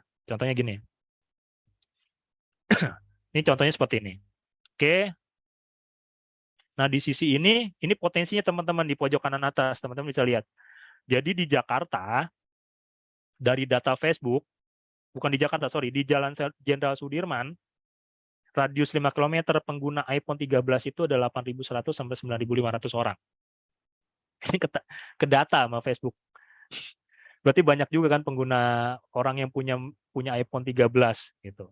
Nah, jangkauan hariannya dengan estimasi budget 20.000 itu di angka 1.500 sampai 4.400. Gitu. Oke. Lalu masuk ke level konten teman-teman. Ketika teman-teman sudah menentukan level ad set, baru ke konten. Kita masang kontennya teman-teman. Namain aja terserah, tes konten 1. Nah, ini ambil contoh di fanpage-nya saya yang handle ya, yaitu Enera Tour and Travel. Nah, kita bisa pasang yang tadi saya jelasin. Kita bisa masukin foto melalui sini, atau ya kan tambahkan media, atau biasanya yang saya lakukan best practice saya itu ngambil konten yang sudah eksis. Ya kan, pilih postingan yang ada, ya kan, teman-teman. Lalu pilih postingan itu. Nah, postingannya apa? Misalkan mau yang ini. Contoh yang ini, ya kan? Tinggal dilanjutkan aja. Nah, ini kontennya nih. Haji khusus, bisa nyicil. Nah, ini promosi dia nih. Contoh. Nah, ini CTA-nya teman-teman nih. Yang WhatsApp ini CTA namanya. Klik Click to action button WhatsApp. Jadi ketika iklan ini terlihat di audiens kita, dia tertarik, dia akan langsung diarahkan ke WhatsApp. Begitu. Nah, lalu setelah udah oke, kalian sudah cek lagi, ya kan, ada yang miss atau enggak, tinggal. Nah, kalau kayak gini berarti iklan ini nggak tampil di Reels, gitu. Jadi karena bentuknya foto, nggak masuk ke bentuk Reels, tapi masuk di bentuk story. Kalau Reels nggak. Ini kalau misalkan ada gambar tanda kuning gini, ya tanda seru ini, berarti nggak bisa masuk ke Reels. Tapi tempat-tempat yang lain bisa. Nah, sama juga yang bentuknya video nggak bisa, gitu ya teman-teman ya. Lalu ketika sudah, baru tinggal terbitkan, gitu teman-teman. Nah, sudah. Nah, iklan itu akan dimoderasi 1x24 jam. Jadi iklan ini udah sesuai dengan kebijakan Facebook atau belum? Itu. Mana tadi iklannya? Nah, ini. Ya kan, terjadwal. Ya kan? Teman-teman diperhatikan. Lalu di sini masih proses. Bentar, ini lagi diproses. Nanti ada keterangan sedang ditinjau. Itu pasti. Paling lama 1x24 jam. Paling cepat itu 1 jam. Jadi si Facebook itu akan melihat apakah konten ini, iklan ini sesuai dengan sesuai dengan peraturan kita atau enggak, gitu. Itu biasanya 1x24 jam. Ini contohnya kayak gini nih. Ini saya juga iklanin, ini terjadwal. Ini lagi dimoderasi atau lagi ditinjau. Nah, kayak gini contohnya. Iklan ini nggak langsung aktif teman-teman, jadi tunggu dulu. Ini saya setup tuh dari 2 jam yang lalu lah, 2 jam 3 jam yang lalu. Ini masih moderasi karena dilihat dulu sisi kontennya ya, gitu. Inilah otoritasnya si Facebook, ya kan. Sebelum iklan ini muncul dijalankan harus masuk proses moderasi teman-teman. Ya teman-teman, mungkin dari saya kurang lebihnya itu aja ya. Mungkin kita masuk ke sesi tanya jawab aja ya. Sebelumnya terima kasih atas perhatiannya, kurang lebihnya mohon maaf. Assalamualaikum warahmatullahi wabarakatuh.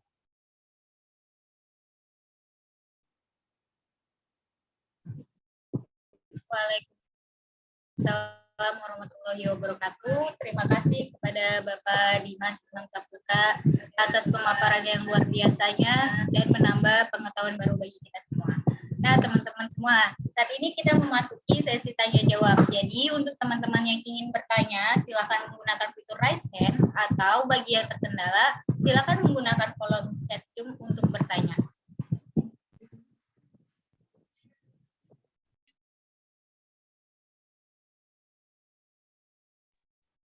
Bingung, pusing.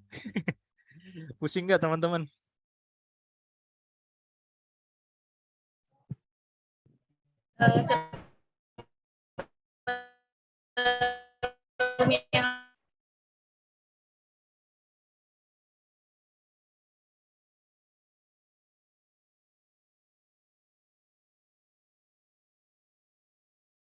Gimana teman-teman?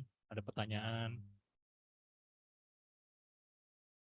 Atau teman-teman ada yang punya usaha, pengen mau ngembangin lagi, silahkan monggo.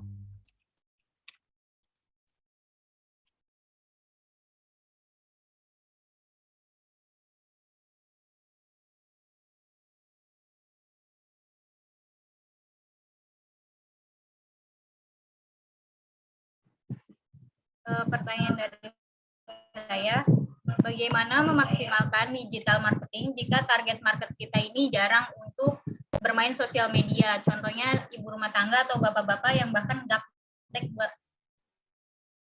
buat sosial media. Gimana? Sorry, putus-putus. Sorry, putus. Sorry, siapa? Putus-putus sini. Nggak kedengeran di saya. Sorry. Kenapa pertanyaannya? Ya, jadi pertanyaannya Bang, bagaimana memaksimalkan digital marketing jika target marketnya ini tidak atau kurang bermain sosmed, contohnya tuh ibu-ibu atau bapak-bapak gitu Bang. Nargetkan yang kurang sosmed. Ya berarti kita harus nargetin orang yang sering main sosmed. Intinya gitu aja. Jadi digital marketing itu kita nggak akan bisa nargetin orang yang jarang main sosmed atau nggak punya sosmed gitu. Itu udah hukum alam ya. Artinya kita memang eranya digital gitu kan. Kita aktivitas iklan kita digital di sosmed, ya otomatis orang yang kita targetkan orang yang sering main sosmed gitu.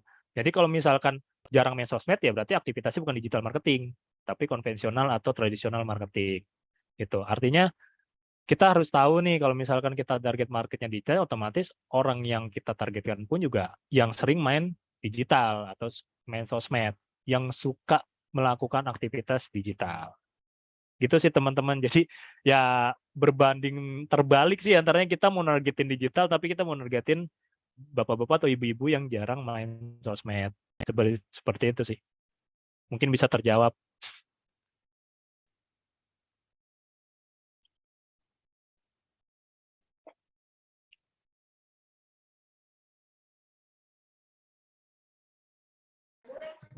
Baik, terima kasih atas jawabannya Bang. Selanjutnya kepada Adi Negoro Wicaksono, silakan untuk bertanya. Oke, suara saya terdengar ya, Kak? Kedengaran. Ya, maaf ya ini harus off cam kalau misalnya ini boleh on cam deh. Saya coba on cam ya. Iya. Jadi pertanyaan saya tadi kan dijelaskan secara detail dan cukup banyak ya beberapa hal yang perlu kita ketahui untuk menguasai digital marketing. Lalu seperti saya kan pemula ya Kak. Apa yang menjadi prioritas kita yang harus dikuasain duluan gitu? Kayak pemula seperti saya ini kan belum mampu mengetahui dan belum mampu menguasai banyak hal yang nggak sedalam itulah tadi kan sampai detail banget. Terus kayak nggak langsung paham. Nah, itu yang paling utama dulu nih, yang prioritas yang harus dipahami itu apa ya Kak? Soalnya kan sejauh ini saya paling marketingnya hanya kayak pakai word of mouth aja atau share-share ke teman-teman atau kontak gitu Kak. Terima kasih. Oke, Adi, thank you pertanyaannya. Dasar ya, intinya untuk langkah dasar, langkah awal, untuk naik satu tangga, dua tangga yang memang butuh proses. Nggak bisa kalian harus langsung ngelejit di 10 tangga gitu. Saya pun sampai saat ini pun masih belajar. Jadi langkah pertama yang harus dilakukan itu pertama kalian harus sering main di sosmed. Misalnya, kalau siapa si Adi jualannya apa nih? Misalkan produk A, ya harus melakukan aktivitas di sosmed gitu. Jadi artinya bikin konten, rajin gitu kan, baik foto atau video, minimal 1 bulan itu ada 12 atau 15 konten gitu. Nah, lakukan itu dulu gitu kan. Artinya biar konten kita hidup. Ya kan? Dari konten kita hidup, orang ketika nanti ngunjungin profil Instagram kita atau Facebook kita kelihatan oh ini berarti aktif gitu kan. Yang kedua, kalau mau masuk ranah Facebook Ads artinya Adi ini harus belajar lah, intinya learning by doing. Jadi saya pun nggak hanya teori aja, tapi harus praktek. Nah sebenarnya banyak sih referensi-referensi bagaimana cara praktek, itu banyak sih di YouTube. Ya kan, saya memaparkan hari ini ya hanya segini aja yang saya bilang. Kalau bahas digital marketing nggak bisa habis gitu. Lalu coba dulu deh, intinya praktek dulu pelan-pelan. Objektifnya mau apa, tadi kan ada 3 objektif tuh yang paling dasar, awareness, consider, dan conversion. Coba dulu yang awareness gitu kan, coba dulu sehari 2 hari, ngeluarin budget 15.000 sampai 30.000 sehari, belajar. Nah dari situ nanti ketahuan tuh, gue ngeluarin sekian, misalkan dapatnya berapa sih gitu kan. Nah di situ belajar, artinya di sini nggak bisa langsung expert gitu, nggak bisa gitu. Jadi digital marketing itu gini dia, artinya kalau di dunia digital marketing tes dan ukur sih. Tidak ada strategi yang pakem. Gitu, tidak ada strategi yang pakem. Jadi kita harus kita harus aktif di sosmed, kita harus sering upload konten, terutama yang kita aktivitas jualan ya gitu. Kalau kita kita nggak sering aktivitas jualan, orang lain gimana tahu gitu. Gimana orang closing gitu. Artinya untuk mencapai closing itu kan harus ada namanya aktivitas pemasaran gitu. Salah satunya ya konten, terus iklan, iklan kita terjangkau banyak orang gitu. Intinya learning by doing sih, Di. Intinya learning by doing, coba terus gitu, trial error gitu kan. Jadi jangan pernah putus asa gitu. Terus bilang gua boncos ya begini ya. Ya, bukan boncos kan bilang boncos ya, ibarat katakan gue ngetes iklan tapi boncos belum ada hasilnya. Kata siapa nggak ada hasilnya? Itu data kan ada hasilnya. Nah, paling tidak kita beli data gitu kan. Kita beli data artinya lo habis berapa sebulan? Katakan 15.000 kali 30 hari berarti 450.000. Artinya lo beli data. Nah, dari 450.000 itu berapa banyak yang orang terjangkau. Nah, itu kita bisa kelihatan, oh banyak yang orang di sini kan dari Indonesia misalnya. Oh, lebih fokus Pulau Jawa aja nih yang lebih banyak nih. Ya udah fokusnya besok di Pulau Jawa aja. Nah, itu data yang bisa kita olah. Artinya data itu kalau kita nggak olah, itu jadi sampah. Tapi kalau data kita olah, itu jadi cuan. Jadi untung. Gitu. Artinya tes dan ukur, terus coba, jangan pernah putus asa. Intinya itu aja sih, Di. Mungkin bisa terjawab. Oke, makasih Kak, udah. Oke, sama-sama.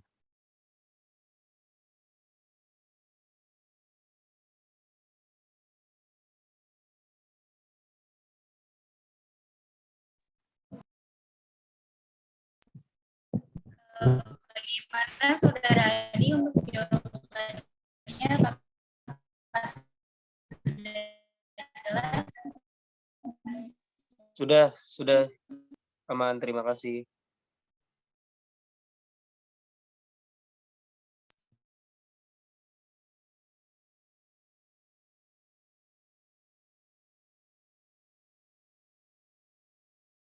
Mungkin ada lagi? Tuh, siapa yang resen? Siapa dulu? Baik, kepada Saudara Dia Ayu Kencana dipersilakan untuk memberikan pertanyaannya.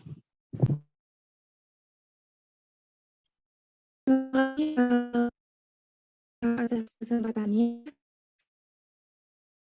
Halo, sorry, nggak kedengeran, putus-putus. Halo, Ya, halo. masih putus-putus nggak, Bang? Oke, aman. Lanjut. Oke. Izin bertanya, ada rumornya itu kan di tahun 2023 nanti akan ada resesi ekonomi ya. Oke. Nah, kira-kira menurut Abang sendiri nih, digital marketing ini bisa nggak sih jadi alternatif tersendiri? Sedangkan yang kita tahu bahwa di lingkungan sekitar kita mungkin masih awam tentang digital marketing ini sendiri gitu, Bang. Oke, menghadapi resesi dalam skup digital marketing gitu ya, artinya? Iya, Bang. Oke. Makasih pertanyaannya ya, menarik pembahasannya. Ini yang salah satu saya konsen juga. Thank you juga udah di-mention, karena kita menghadapi resesi 2023 ini sebenarnya bukan resesinya, tapi bagaimana kita menghadapinya, gitu kan. Artinya gini, sebenarnya ini ada antara peluang dengan ancaman, kalau menurut saya. Artinya peluang ini, jadi orang itu akan membatasi gerak, mobilitas. Karena kenapa? Karena kan krisis energi ya, bahan bakar naik gitu kan, orang akan mengurangi mobilitas. Ini peluangnya ya, Artinya orang lebih banyak di rumah gitu kan, melakukan aktivitas gadget gitu kan, aktivitas di internet. Semakin banyak orang mengurangi mobilitas, dan kemungkinan besar pun juga akan diberlakukan WFH juga. Ini berdasarkan forecast saya ya, ini berdasarkan asumsi saya gitu kan. Ini hanya saya pribadi, artinya kemungkinan WFA pun juga kalau misalkan krisis terjadi energi, harga naik gitu kan, harga bahan bakar naik, energi naik, itu kan orang mengurangi mobilitas gitu kan. Nah, artinya kita jadi flashback lagi ke pandemi gitu. Kalau ini berdasarkan forecast saya pribadi ya, gitu kan. Artinya jangan disamaratakan. Nah, artinya ini peluang. Jadi digital marketing sangat peluang sampai kapanpun ya kan. selama itu masih ada internet, ada teknologi, ya kan, teknologi nggak down itu selagi itu masih bagus gitu. Nah sebenarnya ancamannya berarti banyak orang yang melakukan tips digital marketing. Yang tadi makin banyak persaingannya, masing banyak orang yang pengen belajar digital marketing, gitu. Jadi artinya banyak persaingannya, gitu. Jadi teman-teman harus naikin upgrade skill digital marketing teman-teman, karena masih banyak pendatang baru, advertiser seperti saya, digital marketing seperti saya yang akan lebih naik skill, upgrade skill. Itu pasti, itu ancaman, gitu. Tapi jangan khawatir, di balik ancaman pun ada peluangnya yang tadi saya jelaskan. Pangsa pasarnya itu pun lebih luas. Kemungkinan pun data pengguna sosmed, internet pun akan naik. Nah, teman-teman bisa lihat dari tahun 2021, 2020, 2021 kalian bisa buka deh datanya. Pasti naik terus, terutama pengguna internet. Nggak pernah turun. Yang artinya itu kan peluang. Nah, terus ancamannya yang tadi saya bilang gitu kan, saya ulang lagi, jadi ancamannya banyak pemain baru, ya kan, pengusaha baru yang masuk ke digital marketing. Nah, otomatis akan mempengaruhi juga nanti tingkat persaingan makin tinggi juga gitu. Nah, kalau misalkan teman-teman mau bermain di zaman resesi ya, mudah-mudahan juga nggak resesi ya. Saya mengharapkan jangan resesi. Artinya ini kalau terjadi, nah teman-teman harus bisa memplanning mau produk apa yang pengen dijual kira-kira resesi. Itu aja sih saran dari saya. Kalau misalkan teman-teman mau bermain di tahun 2023 di digital marketing lebih jauh, tentukan produknya dari sekarang. Kira-kira produk apa yang cocok ketika masuk di 2023. Nah, kalian tentukan, ya kan? Kalian setup, bikin kontennya, kalian iklankan, gitu. Ini untuk cara menghadapi 2023 di era digital marketing. Mungkin bisa terjawab siapa di Ayu? Iya Bang, cukup. Terima kasih atas penjelasannya. Sama-sama.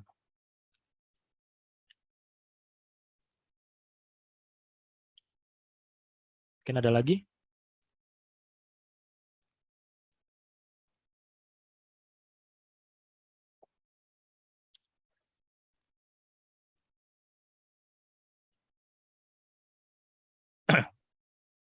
Baik, selanjutnya ada pertanyaan dari kolom chat nih, dari Rahmat Andika, FTMI.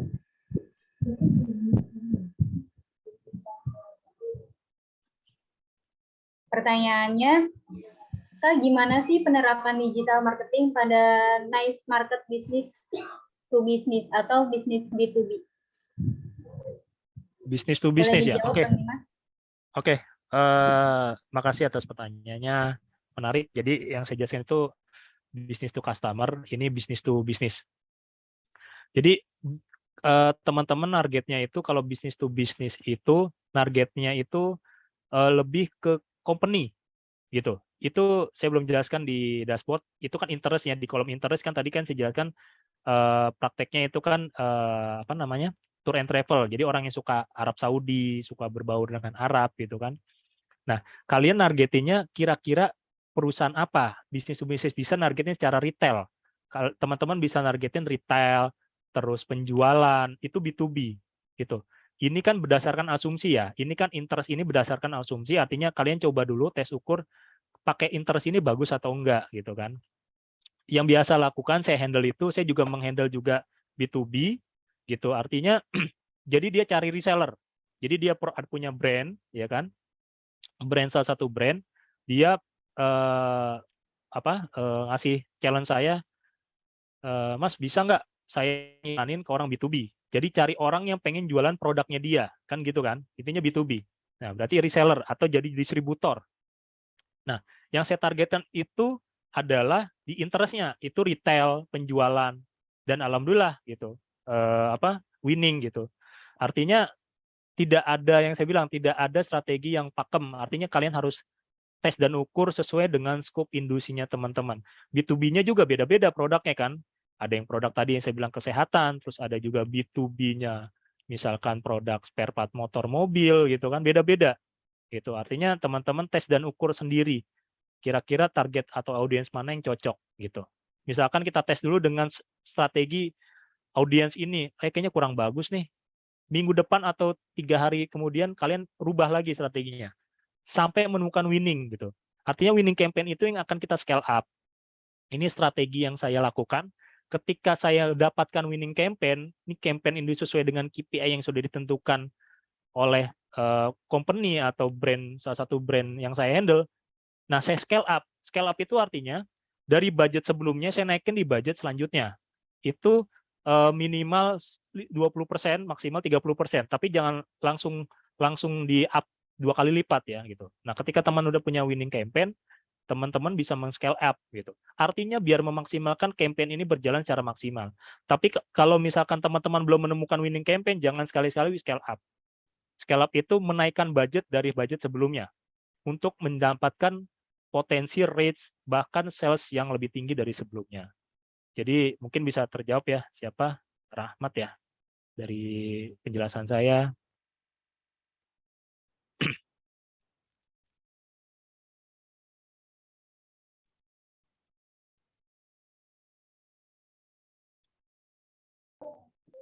Baik Bang, nah ini Saudara Rahmat bertanya lagi Bang. Jadi kalau B2B lebih baik melakukan pemasaran di Instagram atau Facebook?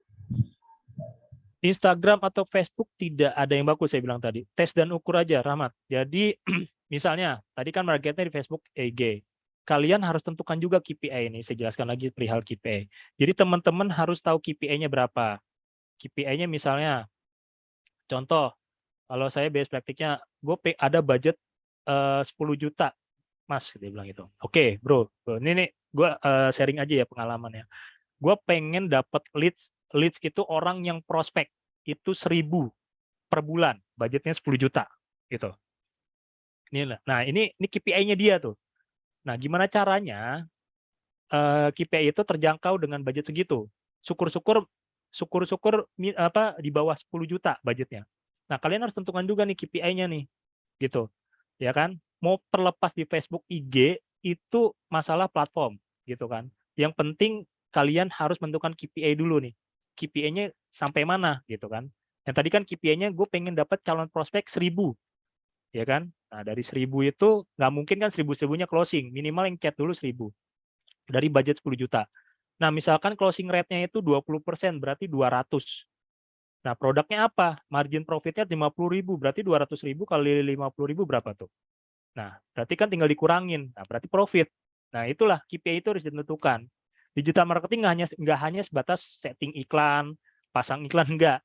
Tapi ada namanya reporting, evaluasi bagaimana iklan ini berjalan sesuai dengan KPI kita, target kita, apakah sudah sesuai atau tidak. Kalau belum ya evaluasi lagi, tes lagi, gitu-gitu. Sampai menemukan yang tadi saya bilang winning campaign. Jadi tidak ada yang baku, baik Facebook maupun Instagram itu bagus dua-duanya. Tinggal mana aja yang mau diprioritasin. Gitu. Ya, teman-teman. Siapa? Rahmat. Mungkin bisa terjawab. Bagaimana Saudara Rahmat, apakah sudah terjawab? Ya, sama-sama. Intinya praktek aja sih. Praktek. Baik, pertanyaan selanjutnya dari Safira tadi, Raisen. Silahkan. Boleh.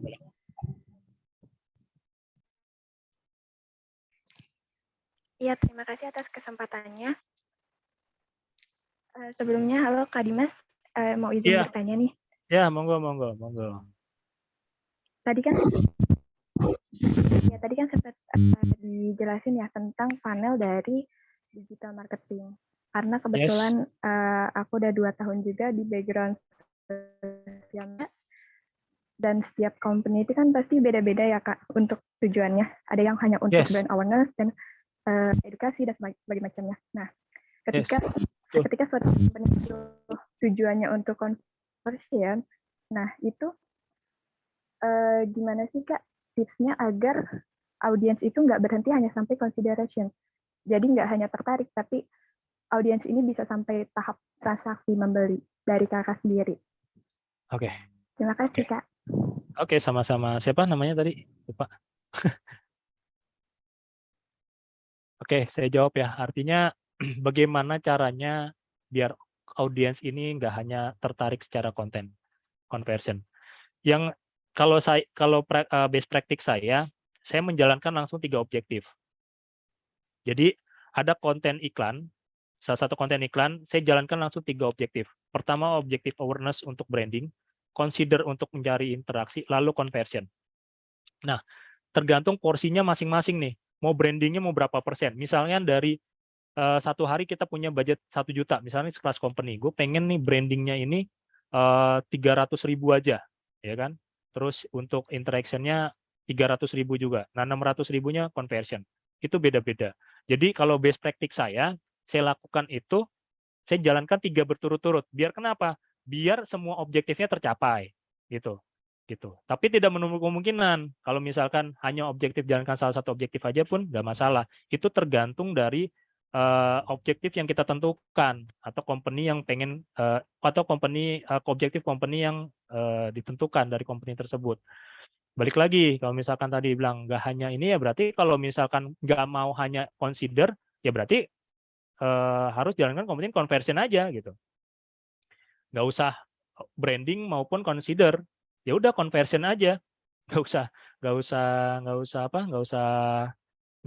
usah branding gitu. Jadi artinya conversion aja, fokus untuk sales revenue gitu ya. Jadi kalau objektif, jadi gini loh, mesin learningnya si Facebook tuh beda-beda.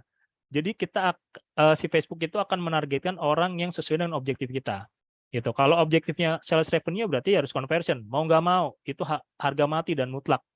Gitu. Jangan kita mau harapin sales revenue tapi objektifnya awareness gitu loh.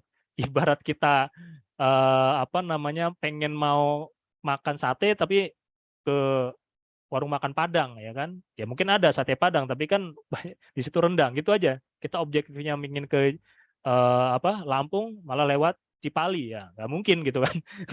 Gitu aja analoginya seperti itu. Artinya kita harus menentukan sesuai dengan objektif yang kita inginkan. Mungkin bisa terjawab.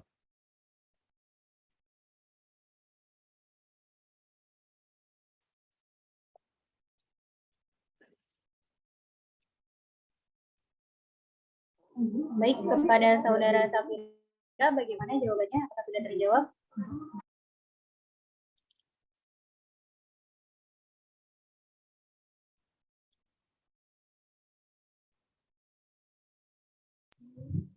Karena waktu terbatas pada webinar kali ini, jadi sesi pertanyaan ditutup ya. Kepada teman-teman yang ingin bertanya lebih lanjut, bisa bertanya secara personal kepada Bang Dimas. Bang Dimas mungkin bisa dikasih tahu sosial medianya untuk teman-teman bisa bertanya. Ada, boleh di IG di Dimas Imam Perdana. Di materi ada kok. Nanti di sharing aja itu nanti materi saya. Silakan. Dimas Imam Perdana. Ini saya chat ya di kolom chat. Terima kasih Bang Dimas. Nah, pada teman-teman karena sesi tanya jawab sudah ditutup, jadi saya akan membacakan kesimpulan acara webinar hari ini.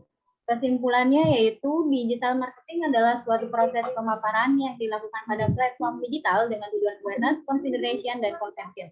Digital marketing terbagi menjadi beberapa tipe, yaitu content marketing, social media marketing, search engine marketing, dan influencer marketing.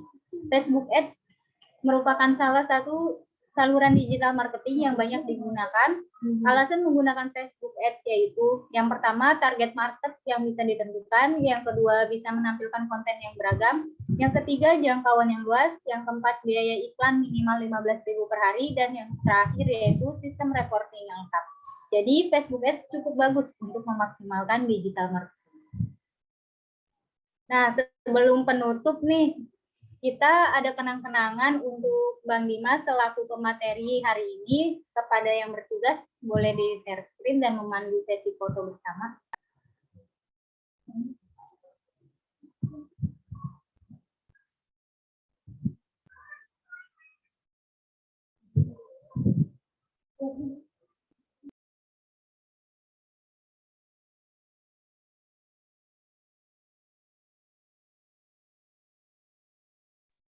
Oke, sebelumnya kita sesi foto bersama dulu ya untuk pembicara. 1, 2, 3. Oke, baik, terima kasih.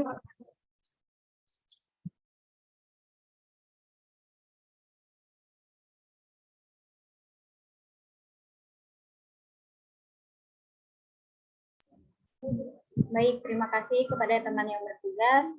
Saya ucapkan terima kasih kembali kepada Bapak Dimas Imam Perdana Putra SSTMM atas ketersediaannya untuk menjadi pemateri webinar digital marketing pada hari ini. Saya ucapkan juga terima kasih banyak kepada teman-teman semua yang sudah antusias untuk mendengarkan dan bertanya tentang digital marketing. Semoga ilmunya bisa kita terapkan pada kehidupan sehari-hari.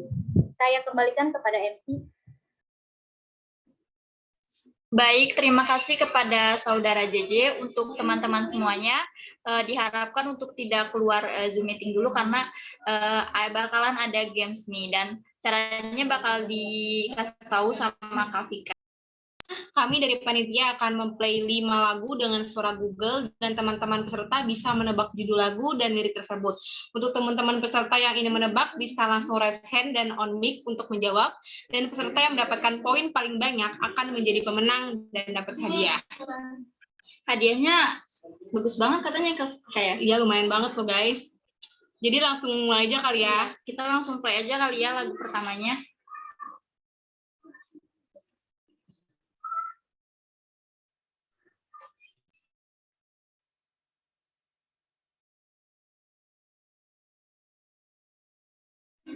Tunggu ya teman-teman, mungkin ada kesalahan teknis ini. Kubuka album biru penuh. Oke, udah bisa nih, kita bisa langsung aja nih ya untuk lagu pertamanya.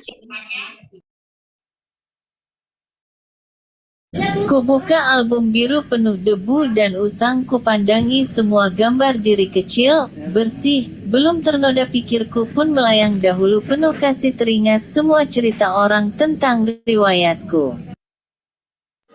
Ayo, ada yang tahu nggak nih teman-teman? Wah, udah ada yang raise hand nih, Kak Vika. Aduh, kira-kira siapa ya? Ada 2 orang nih yang raise hand nih. Kita coba dulu ya, tadi yang pertama ada Adi Negoro Wicaksono. Kira-kira apa judul dari lagu tersebut? Oke. Boleh on cam dulu mungkin kali ya? Oke. Iya, ya udah. Ya, ini langsung sebut aja judulnya. Iya, ya.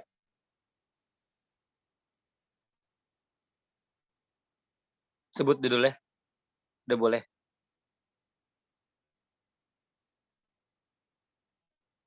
Halo? Halo? Boleh diulang, Adi, tadi jawabannya apa ya? Halo? Oh ya, judulnya itu Bunda, yang nyanyi Melly Guslau. Wah, benar sekali. Tepuk tangan kepada Adi Negoro Wicaksono mendapatkan 1 poin ya. Oke, kita bisa lanjut untuk lagu keduanya. Cepet-cepet ya teman-teman, langsung raise hand yang tahu. Oke. Melihatmu bahagia, satu hal yang terindah anugerah cinta yang pernah kupunya kau buatku percaya ketulusan cinta seakan kisah sempurna, kan tiba masih jelas teringat pelukanmu yang hangat. Tapi Oke, udah ada yang raise hand nih. Kayaknya Rizkia dulu ya yang kayaknya raise hand. Boleh Rizkia? Boleh on cam dan jawab pertanyaan. Judul lagunya. Izin nggak bisa on cam, nggak apa-apa. Soalnya lagi ada kendala lagi Oke, di nggak luar. apa-apa. Judul lagunya apa?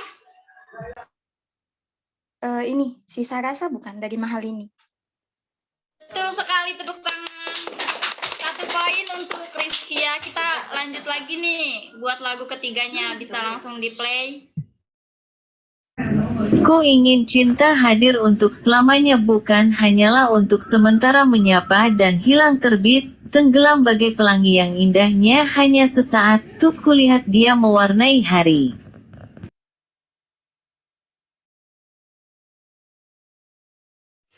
Tolong untuk peserta, tolong jangan raise hand dulu ya. Bisa diturunin dulu raise hand-nya nanti. Sekali lagi biar cepet-cepetan, oke? Sabar ya, guys. Oke, kita mulai lagi, oke? Kita mulai lagi, play. Ku ingin cinta hadir untuk selamanya, bukan hanyalah untuk sementara menyapa dan hilang terbit, tenggelam bagai pelangi yang indahnya hanya sesaat, tuh kulihat dia mewarnai hari. Ku ingin cinta Ya, sepertinya Rizkia dulu ya yang tadi resen.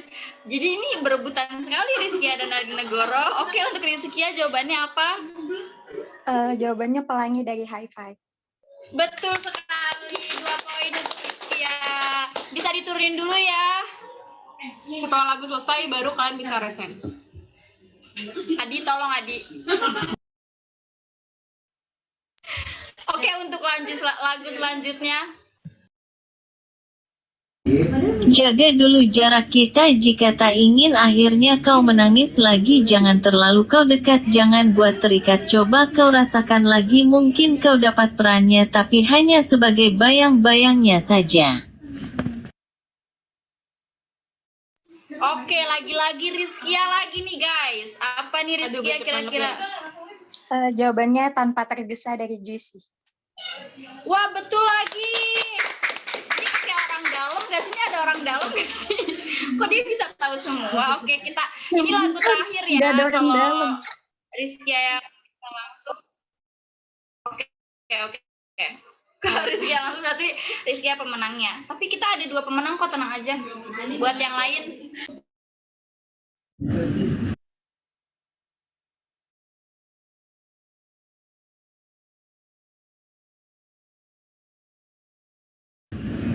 Kau membunuhku dengan kepedihan ini, kau hempaskanku ke dalam retaknya hati hingga air mata tak mampu tuk melukiskan perih yang kau ukir dalam hati ini. Kau hancurkan diriku saat engkau pergi.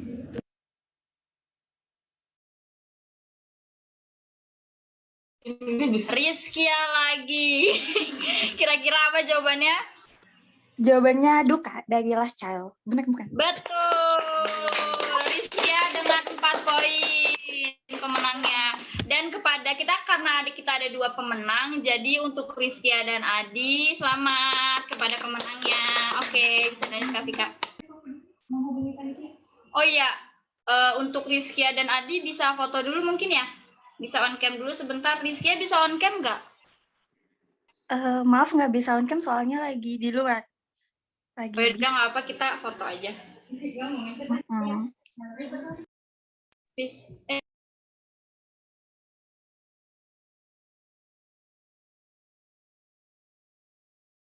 1, 2, 3. Oke, udah. Oke, terima kasih teman-teman atas partisipasinya. Sayangnya sesi game sudah berakhir. Selamat untuk Rizkia dan Adi untuk pemenang. Bisa hubungi kontak kita untuk mengambil hadiah. Sekali lagi, selamat untuk pemenang. Oke, teman-teman, sebelum acara ini berakhir, kita ada sesi foto bersama dulu ya. Jadi untuk teman-teman semua, tolong kameranya dinyalakan. Kita mau ada foto bareng-bareng. Yang cantik-cantik, yang ganteng-ganteng boleh. Boleh kakak dinyalain kameranya. Oh iya, salah. Mungkin untuk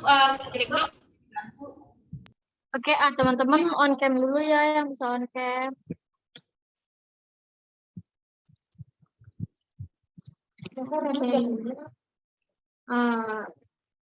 Ya, 1, 2, 3. Oke, baik. Terima kasih teman-teman semua. Terima kasih untuk teman-teman semua. Oke, sekarang sampai kita di penghujung acara. Kami mengucapkan banyak terima kasih atas partisipasinya dari teman-teman, panitia, peserta, pembicara, serta para tamu undangan yang kami ucapkan banyak terima kasih. Demikianlah acara webinar digital marketing 2022 ini kami selesaikan. Ibu Hajah pergi mengaji. Cakep. Pulang-pulang bawa bingkisan. Cakep. Saya akhiri acara hari ini. Terima kasih, semoga acaranya berkesan. Kurang lebihnya mohon maaf apabila ada perkataan yang kurang berkenan. Kami berdua undur diri. Sekian dan selamat sore. Wassalamualaikum warahmatullahi wabarakatuh. Bye-bye semua. Boleh meninggalkan room Zoom ini. Terima kasih semua.